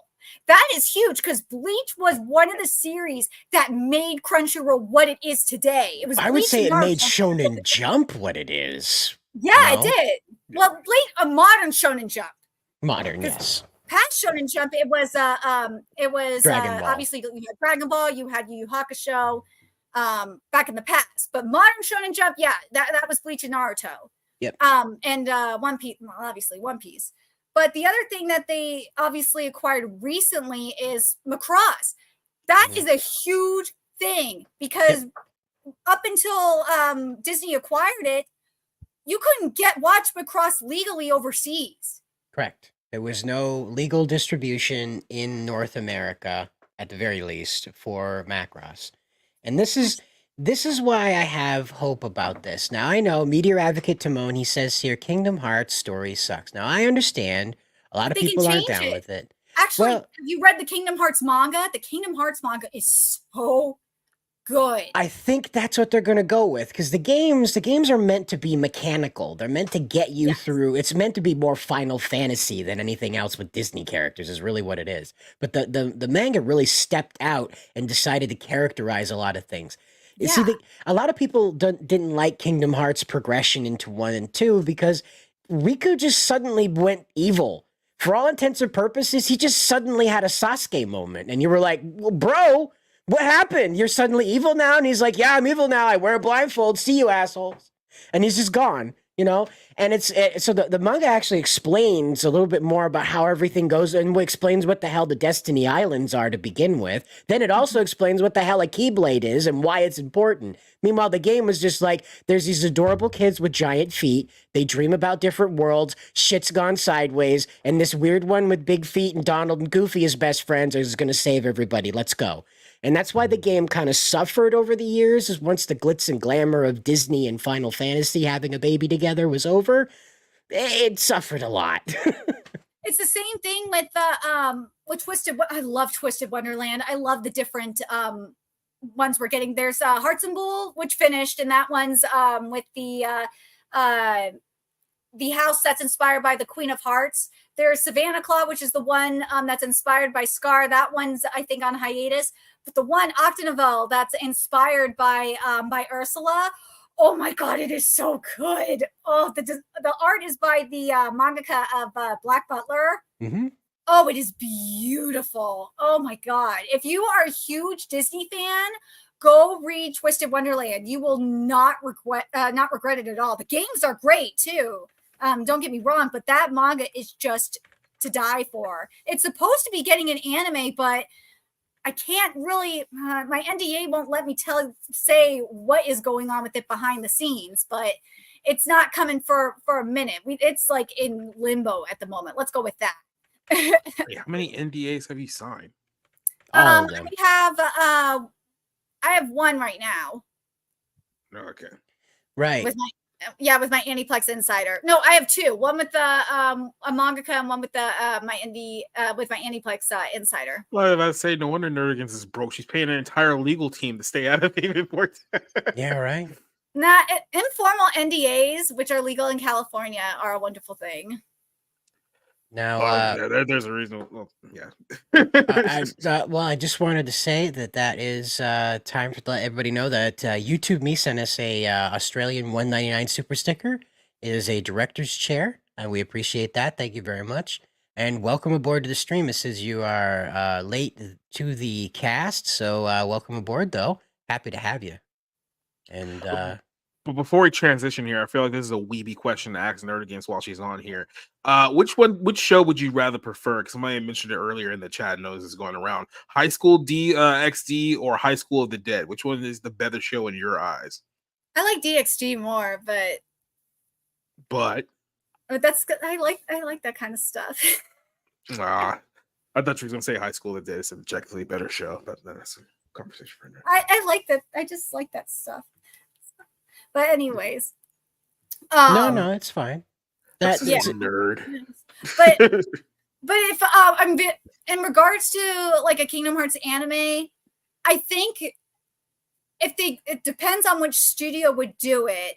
Mm-hmm. I don't, based on what I've heard, but based on what I know, especially with Twisted Wonderland, it's not going to be Aniplex. Let's just go with that. It's not going to be Aniplexed. No, I think they're going to go like mid-range. Again, I think Ranger Reject Studio is probably the one that they're going to go with. They've been really giving them a red carpet. No way they go with Yostar. Yostar is a very special case. It is a very special case because Yostar, the reason why they're with Yostar and the director specifically is because the director worked on Tiger Bunny, and also the crew worked on Negi Haruba's previous series anime adaptation, which was Gotaba no Hanayomi. No, it's crazy. Negi Haruba's previous series was a shoujo series. Okay. You wouldn't think that, but it is. For a slice of life myself. Well, yeah, I don't think it'll be Yostar. It would. And here I am over here loving shonen battle anime. Whatever. Mm-hmm. I'm trying to think which studio it would be because I don't think it would be Tokyo Revengers either. If they could get the team that did Heavenly Delusion on Kingdom Hearts, that would be incredible. I'm talking about the production team that from IG Productions that did Heavenly Delusion. Oh, I just want to throw something at you, okay? I just want to just in the wildest dreams, okay? Let's say that Disney is very, very uncharacteristically based, and they sit down with Madhouse and they say, we like what you did with this Redline thing. We want you to redline Kingdom Hearts for 4 movies. And I'll die. I'll just die. My body will just evaporate into space if that happens. Well, it depends on what team you're using from Madhouse specifically. The Redline guys, specifically the Redline people, the people that brought Redline and nearly bankrupt the company making it. Like that perfect kind of balance of phonetic motion in the animation itself and then the art style that just made the eyes look like they were 10 stories deep. Just, so great. I could see that. Yeah, like Sora's laying on the beach, and you can see his iris flexing as he's looking at this at the clouds. Like, the only other one that I could see, especially if they want to go in like a CGI direction, is Enlisting Orange, because Orange is like the peak of CGI anime. If you have never watched Hoseki no Kuni, go watch it. You will understand because they use rotoscope for that, and the combat scenes are beautiful. That would work for a Kingdom Hearts anime. Oh, Jacob's not asleep. He's just not a Kingdom Hearts guy. No. But this news might wake him up. Square Enix cancels multiple console games, suffers multi-million-dollar loss as part of a plan to be more selective and focused with their allocation of development resources, i.e. taking I'm going back boobs to away. Mode. Really? This is from the same company that took Tifa's boobs away. I thought you'd be happy about it. No, it's like I said, it's me just kind of reacting at the sheer stupidity that this is. It's like a continuation, as you could say, of just the absolute words. I'm trying not to swear as much, but stories like these are not helping. Well, I got one for you that will in just a minute here, but this is a quick one, guys, because it's going to be quick for Square Enix, that's for sure. But see, they've run out. They're now remaking Final Fantasy VII for the 3rd time, okay? They've run out of ideas. They've run out of resources. They're clearly going back to something that was amazingly successful because they don't want to take risks. And that's what it means is it's over with. When you have these kind of suffer these kind of losses, this wasn't like Zaslav coming in and slashing people's jobs.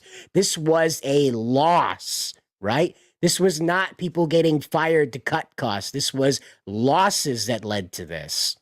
So they've suffered, and they're going to continue to suffer until they change, and there's no sign that they're going to do that. No. Why would you in 2024? Why would you ever want to give customers, especially consumers, what they want? Why would you do such a thing? Why would anyone who likes money ever do such a thing? Right? No, it's just basically what Chris Hemsworth kind of sort of said, you know? Now, Hemsworth, I think there's a little side here that I'll have to, before we get into this story.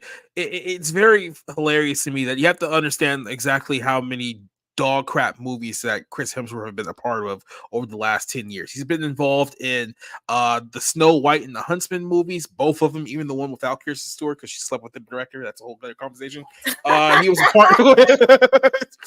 a part of the Men in Black reboot that they did. That was absolutely awful. He's part of the Ghostbusters movie, which is absolutely awful. He was the only one having fun in that movie. I defy you to tell me that he had a bad time.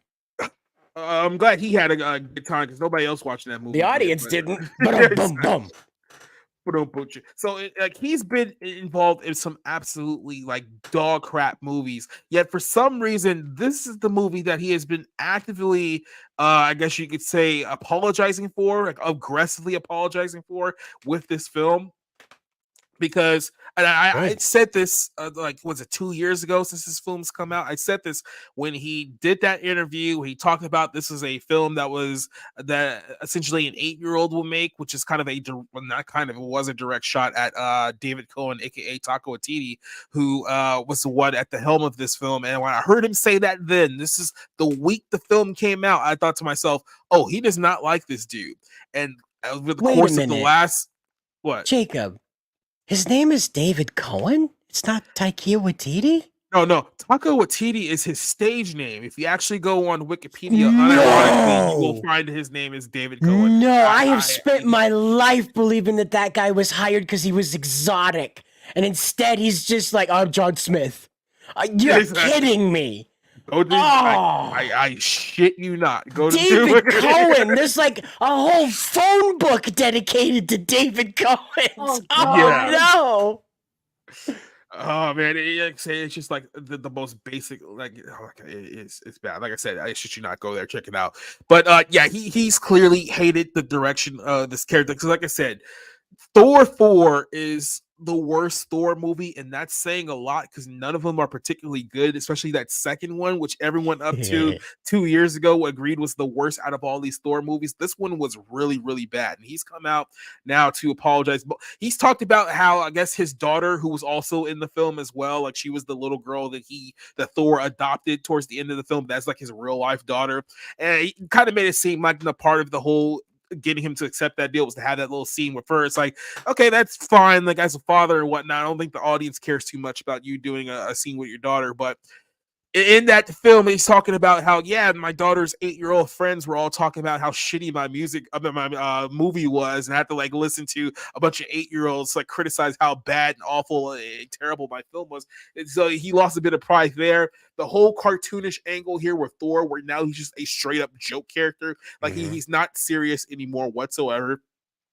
Thor has been an absolute joke since Infinity War. Infinity War had a perfect, I would say, a redemption arc, quite literally. I mean, in Infinity War, he had lost everything. He lost his home world. He lost his people. He lost Loki. He was down to literally a raccoon and a talking tree as his only friends. And then he finally brought himself back up to the very last part of the movie, thought that he had killed Thanos, only to figure out that he actually didn't. And then ever since then, it's just been, now he's going to be the Big Lebowski Thor. He's going to be knee slap Thor. He's going to be, let's make him naked and people laugh at him. And I think he realizes now that he's taken the character so far. Like, there's really no redemption for Thor at this point. There's no point to a redemption. Why are you going to redeem someone who was already redeemed in the course of this series? And then what? Are we supposed to be excited about Thor 6 or Thor 7 in the near future? Like, I think he realizes that this film not only overstayed its welcome, it completely killed his character as a result. And correct. He tries to whack it up by saying that, oh, I got caught up in the improv and the wackiness of the character, which is basically the direction that David Cohen had for the thing. Because you could tell from the way that this film was crafted, even the little editing reel with him and Tessa Thompson, who, keep in mind, those two slept together, but then Disney had to keep that on the hush sheet because you don't want to make it seem like that, there's women in Hollywood who sleep their way to the top, because we all know that certainly doesn't happen in modern Anyways, dude. Yeah, you're right. And we all talk about the women that said no, but we never talked about the women who said yes. And they didn't care about this film like at all. Like even in that scene, they're talking about the editing. This is David Cohen here talking about the editing of this movie, and it's, oh yeah, we made a production mistake here. Ha ha. Guess it's no big deal. And this is like a $250 million Disney production that right.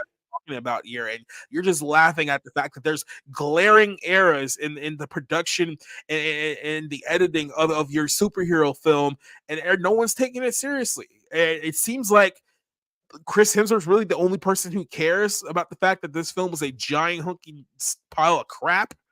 Like that, it seems to be like he's the only one who truly cares about this at the end of the day, and he's trying to atone for it the best way that he can, but like I said, he's not going to do another Thor movie with David Cohen at the helm. And then, like I said, even if he was to come back for another one, what's honestly really the point at this point? Like, the character's just been done to death.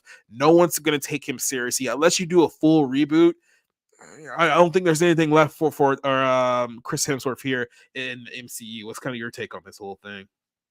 I liked Ragnarok. I won't lie. I still watch it and I enjoy it. I like Thor fish out of water. I don't like frat boy idiot Thor. I know people seem to think that that's what Ragnarok was, but I got fish out of water Thor that had never been in this position Thor and had never been trained for this Thor. Because I don't think Odin sat down with young Thor and was like, there will come a time when your sister comes out of the basement and murders everyone, but that's okay. We've got a backup plan for that. There's nobody, I don't think there was ever a conversation about that with young Thor. He was busy running between trees, And so I don't mind Ragnarok. I really like it because it shows that frat boy Thor that we met in the Avengers movies, that jokey bodyguard kind of Thor. We saw that guy become the king that he was supposed to be. At the end of Ragnarok, having lost his eye and officially becoming Odin Jr., basically, he does outgrow being that childish Thor that had to really try hard to pick up his hammer that one time. It was the end of that redemption arc, like you were saying, and then Thor 4 came along, and it was like, lol, psych, he's still an idiot, doesn't know how to live his life.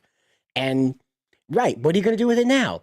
The only way I see it going forward is if the daughter's revealed to be Infinity, right? And his process then is protecting her from the Greek gods that either want to kill her or marry her. That's the only thing I can figure that they could do with this character, because his daughter's Infinity.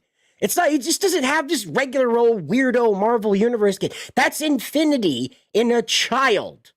That is the fourth or fifth most powerful being in the Marvel hierarchy. That's a multiversal being that he's making toast with at the end of the movie. Yeah.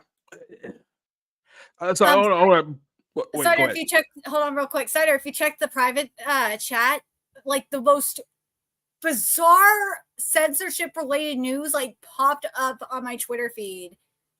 Where the PlayStation 4 version of an art book is censored, but not the Nintendo Switch version. It's weird. It's all Japanese politics. Well, like I said, it's Sony. That's the whole course of the show. Sony is the one that seems to be pushing this the most here. How do we get here in 2024? Remember, back in the 90s and the 2000s, it was the complete opposite, where you would see Sony doing this or see Nintendo doing this. Well, like I said, when we talked about it earlier, it's the whole flip of how this whole thing is going. Everything is flipped in the course of 30 years here. But I want to play this clip here because this is a perfect representation of what I was talking about. Keep in mind, $250 million production budget, and then this is supposed to be the promotion for people to get people to watch this movie, and they're noting their own production mistakes in the course of their promotion here. So let's play this. Some of you guys may remember this. I'm going to turn it up just a little bit. Darkness like no other. This is if color fears to tread. It's unmistakable. Okay, this is one little funny thing that happens in this. See this shot? When I go, it's because it used to be when he would wake up. That was my reaction. But you just go ahead. Why is her hair red? I have no idea. Like maybe she was joining the circus. But by the way, these two totally did not sleep together. By the way, just yeah, it totally doesn't look like he's looking at her butt right now. You're right. Yeah, exactly. But so she's noting here that obviously there is multiple like reshoots of how the story was structured. So she was directed to go one way as they shot that scene, and then somehow halfway making it, they dropped that entire plot point out of the film. So she still has that, that reaction here, but not realizing that the plot point was cut out. So it's like they didn't try to like reshoot it or fix it or cut out that scene like altogether. They just left it in. This is how much they cared about making this film, and this is the writer and director and producer. This is what he thinks about his own mistake here. Left it there randomly, but I kind of don't mind it. Yeah, look. It's unmistakable. You said that. I never noticed it. I was never looking at you. Trust me, I did. It's kind of funny. And it's great. It doesn't make any sense, but I love it. It's unmistakable. That performance used to make sense because he would wake up, he'd go, ah!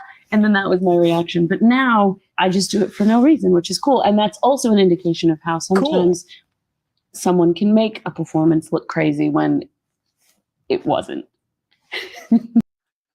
Yeah, so it's like this is our level of editing for. So remember, we used to live in a world where people thought that you had to be good at your job. Like remember those days where people thought you had to be good and experience and have some kind of like resume and all this. It's like no, we're just hiring the most inept clowns to run positions of power as long as they remain useful idiots to us. This is how you essentially get over now. So yeah, there you go. Nerdigans just have to go to the useful idiot group, and then your grifting job will be complete, essentially. Speaking of useful idiots. Oh my God. And this is the other story going on here. So yeah, we have the Russo brothers who are pretty much worshipped within the MCU here. And like I say, everyone knows now for the exact reason we just talked about a second ago, why no one's really messing with superhero movies, especially MCU films anymore, because there's no effort. The films simply are not good. They're just $250 million piles of mush. But of course, they can't just come out and say that, hey, you know what? The reason why these movies are not as popular as they were a few years ago is because the quality simply isn't good. No, it has to be something else. Now the giving excuse is, oh, well, it used to be superhero fatigue. Oh, it's not really superhero fatigue. It's the fact that, Zoomers out there are on their TikToks and their Twitters, and they're consuming media different than they did before. And they can't just sit there for a 2.5 hour movie anymore like they used to do in the good old days. So this is the reason why. Funny how this was not a problem like 5 years ago when, Twitter and YouTube and TikTok and all these things had already existed when Endgame came out and it made like a couple $2 billion at the box office. But now all of a sudden, these people, their attention spans are so minute that they literally cannot hold their attention for our terrible superhero movies. But wait, Jacob, hold on. If TikTok is killing movies, how did Mario make $1 billion? Oh, who knows, right? Didn't Barbie make $1 billion just last year too? Wasn't that a thing? Yeah, it was Knuff. Yeah, quite literally Knuff. I was about to say, dude, people LARPing as superheroes on the live streams are more entertaining than this. You're welcome. Yeah, right. But welcome no, to 01. Whoops. You had the wrong side, but no, like this is like where we're at now, and he tries to explain this by saying that I think it's a reflection of the current state of everything. It's difficult right now. It's an interesting time. We're in a transition period where people don't know how they're going to receive stories moving forward, what kind of stories they want. His mindset here is that we're kind of in the Vine generation, the TikTok generation, where these kids can only handle attention spans of videos of like 10 seconds or less, because we try to give them anything else, like their brains are too rewired. Again, people don't understand, like, movies are not like a fresh thing. Like, the movies have been around for quite some time. People understand that, hey, look, if you're going to go see a film, you're going to be there roughly 90 minutes to 2 hours, or maybe 2.5 hours. God forbid, if you're going to be in there for 2.5 hours, the movie better be good. But the reason why you're not able to keep people's attention is because your films suck. They're not interesting. They have no interesting action or plot line or drama or comedy or anything to keep people in tune to your film. So guess what happens? About 30 minutes into the movie, when a person realizes they're not being entertained, oh, let me pull up my cell phone. What's going on Twitter? Oh, they got a bunch of people fighting in front of Columbia University. This seems way more interesting than what I'm watching right now. And they blame that on the people rather than the fact that you created a form of entertainment that is completely unappealing to anyone with an IQ above 60. Like, we're no longer in the days of people sitting in a movie theater and be like, oh my God, that was Spider-Man, and I cried when he appeared for the 5th time.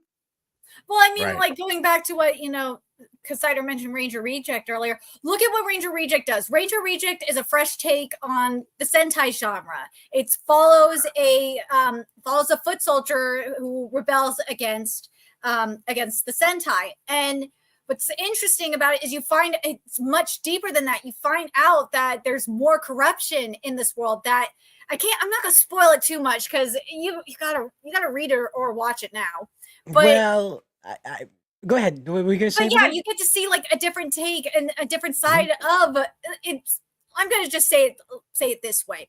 You find out that it's really just, in all reality, for all purpose of this thing, it's really just one big LARP. It really is. It's a lot, it's tech. There's a lot more technology, obviously, but it really is. It is. And people I will say this, because here's another big portion of this, and we've talked about this with like things like WWE. I think WWE is a good example of this, and what I'm about to say here is that you also have to remind yourself that the majority of the content that's coming out these days, at least 80% of it, is coming from publicly traded corporations. Like, you're talking about companies like Disney, Warner Brothers, Comcast, all these big mega corporations. And here's the thing. No matter how bad their content actually is, they could not come out and say that their content is bad. Why is that? Because if they publicly admit that they're making bad content, their stock price is going to take a shit. And then guess what? You're going to get into hot water with your shareholders and your stockholders, who possibly could sue you if they wanted to, because you made a statement that purposely tanked the stock price. So what they do, this is how corporate football works. They have to make it seem like that everything that they're doing is always a temporary setback. Like something happened that we didn't expect, and it had a result that we couldn't foresee. But don't worry, we're working on improving this. They always have to essentially spin it. Don't ask questions. Just consume product and then get excited for next product. Yeah, it's exactly. You have to constantly spin it into like the next PR spin, where it's like, oh, okay, well, that last phase, which was the last 4 years of superhero movies, didn't exactly work out. But hey, guess what, guys? We got Deadpool Wolverine coming out this summer, and I'm pretty sure that's going to turn things right around. It's like they always have to keep essentially working their stockholders to be like, okay, hey, I just checked my portfolio. Your price has gone down like $45 in the last year. You guys gonna fix that? It's like, oh, don't worry, that was all COVID. That was the lockdowns. It's like, it's 2024 now. It's like, yeah, but there's still some. They're always gonna find some BS excuse, because they cannot admit. Some of them quite literally cannot admit that the reason why our stuff is not successful is because the quality of our product is absolute trash. We're over bloated, we're over budget, and it's just an absolute nightmare at this point. But they have no excuse for COVID, because Demon Slayer Mugen Train destroyed them in the box office during COVID. Yeah, but nobody at a shareholders meeting is going to bring that up, though, right? Everyone's going to be like, well, how come what was the last MCU film? Was it the Marvels? Was that the last one? What was that, the last MCU film that I can remember? Yeah, I think that was the last official, which I believe was the lowest drawing MCU film ever, and one's gonna. Then there's the other all-female Marvels film that's rumored. Oh my god. Mm-hmm. Yep. What do you know? That's our next topic. Yeah. girl boss. At least, girl boss. You know what? I do want to mention this before we go into this. I really hope that this rumor is go true. into it. Talk about it right now. Go for it. Is that go hard in the paint? It's something that I've heard through the grapevine is that there's going to be a Wesley Snipes Blade movie, but it'll be an alternate universe Blade. I really hope that is true. Please bring. Honestly, I don't hope that is true because what is Wesley Snipes like 65 years old? I don't care. I just want that Blade movie. I just have it like be a sequel to like Blade 3 and just have that timeline go on. Just finish it up, have it be done, and then you could have your other crap Blade.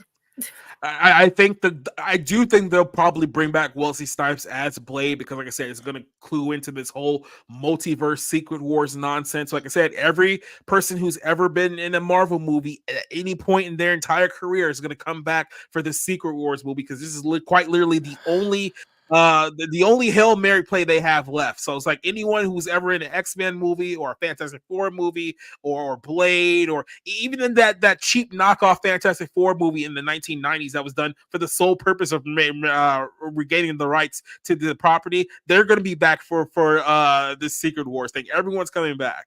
Oh, is Bill Bixby still alive? Oh no! If they did, oh god! If he's not alive, they're gonna pull the Flash shit, aren't they? Oh, of course, the multiverse. But here, I want to throw another one at you. We've heard rumor that Henry Cavill might be playing Wolverine in the multiverse saga, right?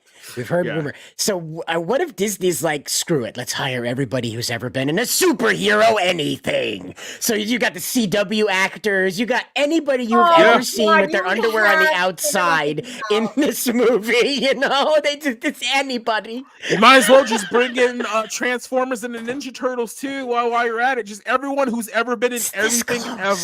So we're literally going to do like Jacob! The adventure. What?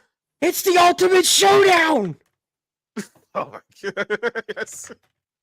But by the way, just while you're bringing that up, Bill Bisbee is what we like to call super dead. He died in 1993. He's super dead. No. Anyway, here's this incredibly prophetic Newgrounds animation. Oh my god. I don't care if we get struck for this. This is great. This is beautiful. We won't get struck. Old Godzilla was hopping around Tokyo City like a big playground when suddenly Batman burst from the shade and hit Godzilla with a back grenade. Godzilla got pissed and began to attack, but didn't expect to be blocked by Shaq, who proceeded to open up a can of Shaq Fu when Aaron Carter came out of the blue and he started beating up Shaquille O'Neal. Then they both got flattened by the Batman. This is a Secret Wars sneak preview. This is unheard. This is footage you haven't seen before. Test footage. 47 out from under his hat, blew Batman away with a rat-a-tat-tat, but he ran out of bullets and he ran away because Optimus Prime came to save the day. This is the ultimate showdown of ultimate destiny. Good guys, bad guys, and explosions as far as the eye can see, and only one will survive. I wonder who it will be. This is the ultimate showdown of ultimate destiny. This is so epic. Godzilla took a bite out of Optimus Prime like Scruff McGruff took a bite out of crime, and then Shaq came back covered in a tire track, but Jackie Chan jumped out and landed on his back, and Batman was injured and trying to get steady when Abraham Lincoln came back with a machete, but suddenly something caught his leg and he tripped. Indiana Jones took him out with his whip, then he saw Godzilla sneaking up from behind, and he reached for his gun which he just couldn't find because Batman stole it, and he shot and he missed, and Jackie Chan deflected it with his fist. Then he jumped in the air and he did a somersault while Abraham Lincoln tried to pull vault onto Optimus Prime, but they collided in the air. Then they both got hit by a Care Bear stare. This is the ultimate show. Secret Wars. Destiny. Sonic and Mario in it. As far as the eye can see, and only one will survive. There's R2-D2 and C-3PO. Goku, blue guy. Remember blue guy? Pause it just for a second. Oh shit, hold on. Down from the heavens. Come on. You know what's gonna be hilarious is that one day someone's gonna make a 4-hour super team up movie, and it's literally just gonna be one person's about to attack another person, then all of a sudden everyone stops because a new person has arrived. Exactly. And then when that new person goes into attack, everything stops because the new person has arrived. That's gonna go on for 4 hours. 4 hours. 4 hours of introductions for a 3-second fight. Yes. I'm ready. descended Chuck Norris, who delivered a kick which could shatter bones into the crotch of Indiana Jones, who fell over on the ground, writhing in pain, as Batman changed back into Bruce Wayne. Just like that. But Chuck saw through his clever disguise, and he crushed Batman's head in between his thighs.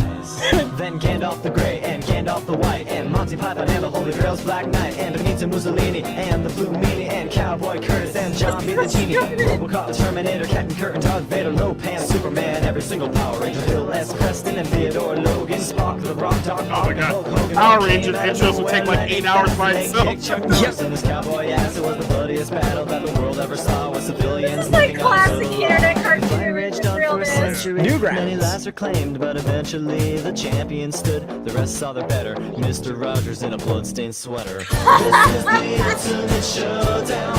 Ultimate destiny. Good guys, bad guys, and explosions. As far as the eye can see, and only one will survive. I wonder who it will be. This is the ultimate showdown. This is the ultimate showdown. And we can't show that on YouTube. Yeah. That was so stupid. Mm-hmm. But Well, there you like I go. said, That's for Secret those of you Wars. guys who are old enough to remember what Newgrounds used to be when it was out way back in the day, you probably know that there's another version of that song that we definitely will not play on No. YouTube whatsoever. And of course, like, who would be the final boss of this battle? Like, would it be like Hitler eventually? Would it all come back down to Hitler, or be like the ghost of like the two towers? It's like, oh, what would it be? No. You know what it'll be? It'll be the like the ultimate villain in the whole situation, George Soros. It's a little too cheap though. It's got to be something like a little more that. It's got to be like Danny a DeVito, Rothschild or something like that, right? Just make it Danny DeVito. Just make it Danny DeVito. Like nobody would Danny expect DeVito Danny- as the Penguin. He's Yep, the final as the boss. Punisher. Danny DeVito as the Punisher. He's the one that can't be defeated. I'm saying Danny DeVito as Shredder. There you go, right? And he's got a Green Lantern ring. And then the ending just turned into a Jersey Mike's commercial, and the whole movie ends. Well, speaking of endings, we've come to the end of the show here. I've run out of stuff to bring up to show you guys. So here we are. And without Spencer and Josh, we have 5 minutes extra at the end of the show. Oh my. Well, unless we want to talk about. Well, Wolves. I guess you want to talk about kind of the Rock stuff just real quick, and maybe, Sure. and I mean, just we fill showed up a him little bit of earlier, time. so yeah. So obviously, there's I could pretty much just blow this in here just real quick, but yeah. So The Rock, there was a hit piece that came out about The Rock earlier this week that alleges a lot of inappropriate behavior on the set of his recent film. So The Rock. Let's kind of contour this a little bit. Rock was a Miami football star turned wrestling superstar. Then he went into acting, did a couple of movies, weren't really that big. He ended up doing like the Tooth Fairy at some point in time. Then the next thing you know, he gained like 50 pounds of muscle in his 40s, which nobody actually does without a insane amount of steroids. And then he became the biggest star in Hollywood. And now he's been flirting between superheroes and wrestling. He was just at WrestleMania earlier this year. But now there's been a lot of heat regarding The Rock over the last several years, and it has to go all the way back from the Black Adam situation, where remember he tried to get Henry Cavill to stay with the DCEU. He had a meeting with David Zaslav to keep him to stay. That upset a lot of people, maybe a lot of James Gunn's people, who then tried to bury The Rock, saying that he went over people's heads and blah blah blah. Then, of course, he just said about like a month ago or a little over a month ago that he regretted supporting Joe Biden because he's basically been a Joe Biden shill for like the last several years. And then let's not forget about the whole Oprah Hawaii situation. So there's been a lot of bad stories involving The Rock. This story broke earlier this week, alleging that there's a film that's coming out with him, Chris Evans, and J.K. Simmons.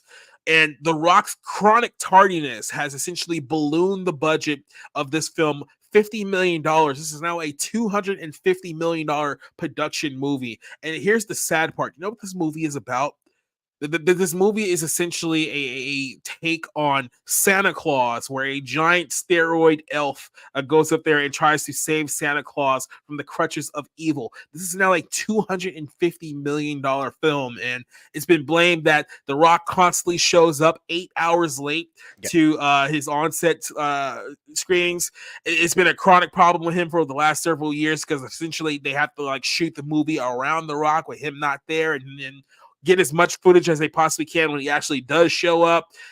In order to save time, quote unquote, on set, he's been peeing on the water bottles and peeing in the water bottles and just leaving them on set, which is a kind of disgusting habit that's pissed off a lot of people, obviously. And there's a lot of people saying that that this stuff is true, that this is what's been going on. But look at it from this perspective too, and this is probably why Rock is a guy who over the last several years has stretched himself way too thin, and he doesn't have, I guess his ego will not allow him to say that maybe it's time to dial it back. So let's look at what's going on here. He's been in several movies over the last several years. Some of them have been successful, some not so successful, like, Rampage, Baywatch. He was in that film not too long ago. Multiple Fast and Furious movies. He was in that Jungle Cruise movie that bombed horribly. Black Adam is one of them.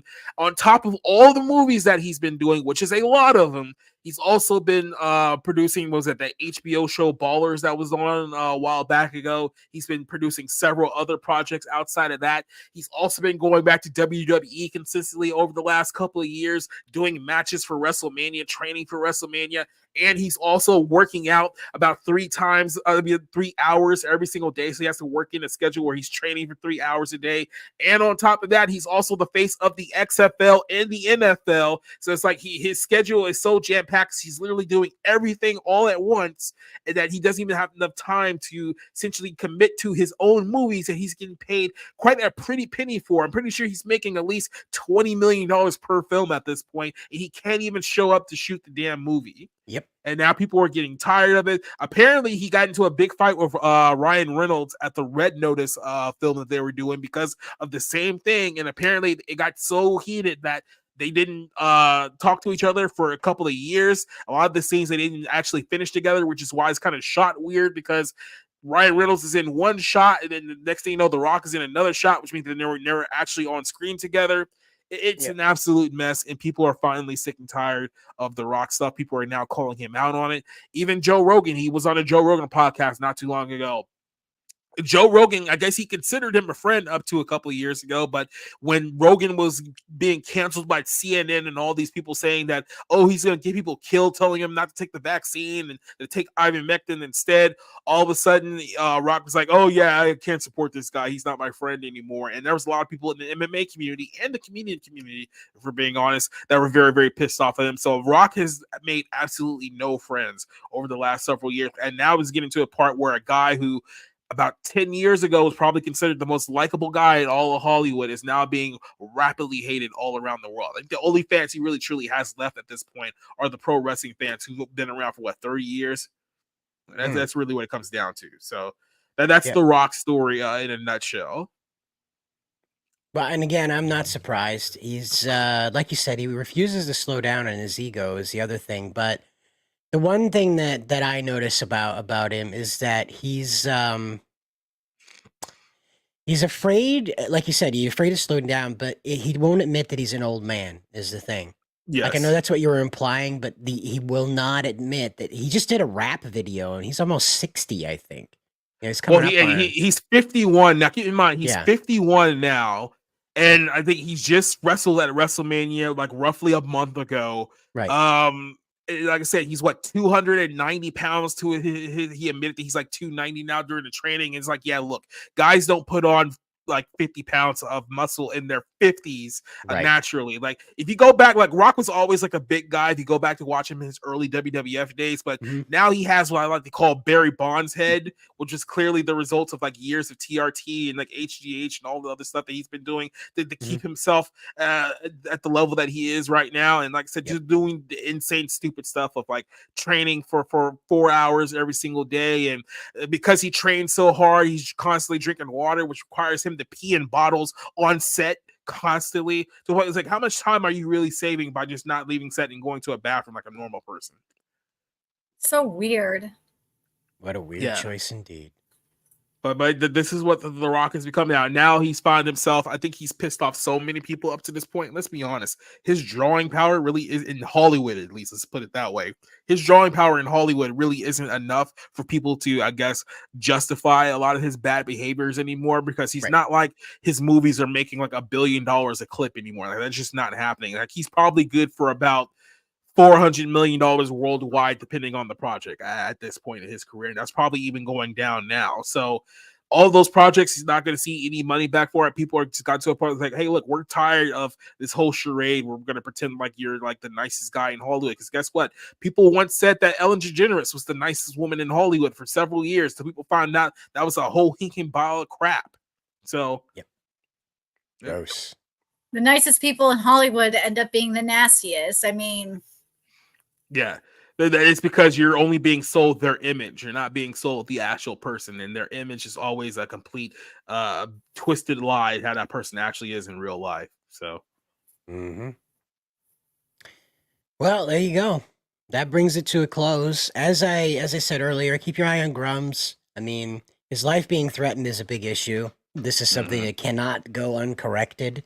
Granted, how he's handling it might be up and down at a roller coaster, but you personally, as a human being, I would encourage you to let the world know that this is not acceptable. This is such an incredible. Also, please, if you see it, just report it and block it and block the account. That's just what you need to do. It's just you know what? As a king of the show and the person who literally killed Spencer and Josh to take over the show tonight, I think we need to blow something up. That's right. I think my rage has not been. Forgot about that. That's right. We have that gal that wanted to pay $30,000 there, Denims. All right, you ready for this? Uglier Sweet Anita, as I like to call her. Uglier Sweet Anita. Here we go.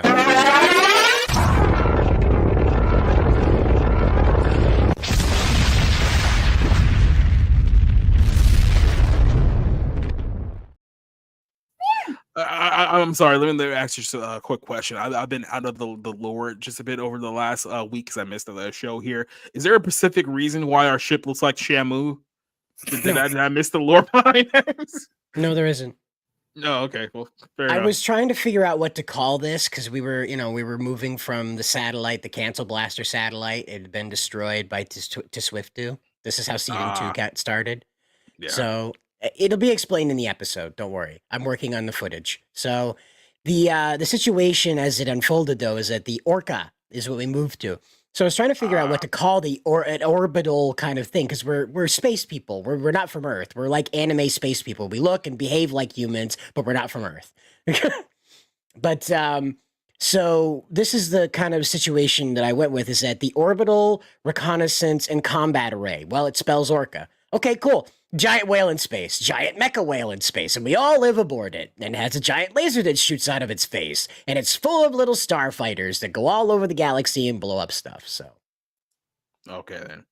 Yep, and we have crew members too. Please feel free to check out the memberships below that you can become for as little as 99 cents an engineer aboard the Orca. You can join the crew for just as little as 99 cents. It's down there in the join button somewhere below my finger. If you pay more money, we'll allow you to oogle nerdigans for at least 5 minutes. But no, it depends on how much you pay. You sure about that? You sure about that? You sure about that? Anyway, speaking of which, nerdigans, where do they find you when the stream's over? You can find me on Nerdigans Inc. at YouTube, where I cover anime and manga content. I've been also covering some of the tweets that I'm doing, which you could look right there.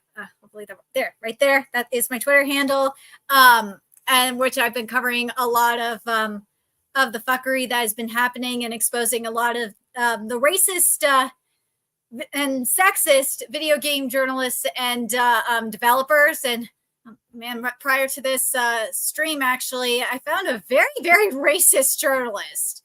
I did not expect to see that much racism. Well, if you didn't get enough racism tonight, expect more. Yeah, if you follow me on Twitter, you will see a lot of racism and probably lots of LARPing. Directed towards you, right? Like, You'll see lots of you're saying that If you go to Nerdigan's Twitter, you will not see racism directed at other people who are not Right. Jewish. She's not the originator of the No, I racism, am just not the so you know. originator. The way I do my tweets, I have it quoted, so I am not the one that is racist. No, I There am we Jew, go. by the way, so I'm the one that's usually the one that is Like, targeted. if you go to Nerdigan's Twitter, you're gonna see a lot of racism, especially Cinco de Mayo is right around the corner. Well, you'll also see a lot of really dumbass LARPers because I am addicted to protest streams, or as I like to call it, Riot Live PD. I am a horrible it's a very, very horrible but yet entertaining addiction. Well, speaking of addictions, Jacob, you cover a lot of nasty stuff going on in Hollywood over on your channel. Tell us all about it. Yeah, if you follow my Twitter account, you won't see as much racism as an Nerdigan's Twitter account. However, but you will see- Christofascism, right? Yeah, you'll see the Christofascists though.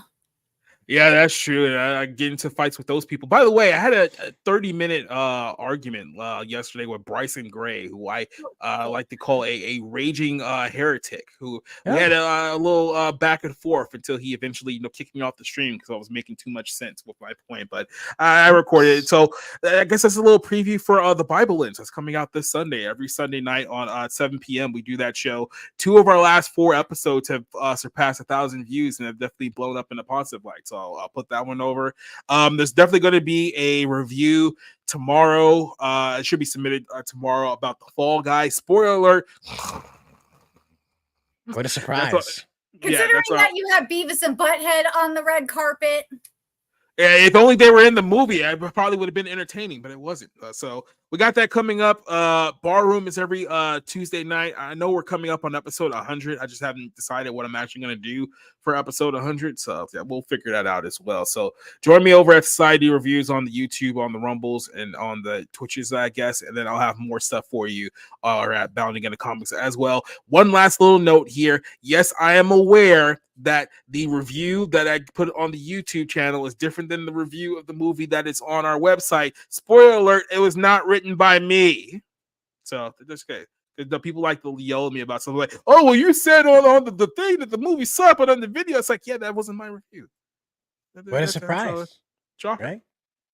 If you're wondering what reviews he's talking about, feel free to hit the video tab over here on the Bounding into Comics channel when this stream ends to check out Jacob's review of the movie Challengers. Thank you very much. Well, which is blowing up today, apparently. Right. Well, it's in Zendaya's boy love fantasy is what I title it because wouldn't you know there's quite a bit of male-on-male nudity according to Jacob. So check it out. And also, we talked about censorship in Mario. I did a little bit of voice acting in there, so you have to hear what I sound like as a Goomba. I even played Goombella too, so you get to find out what I think a woman sounds like. So there you go.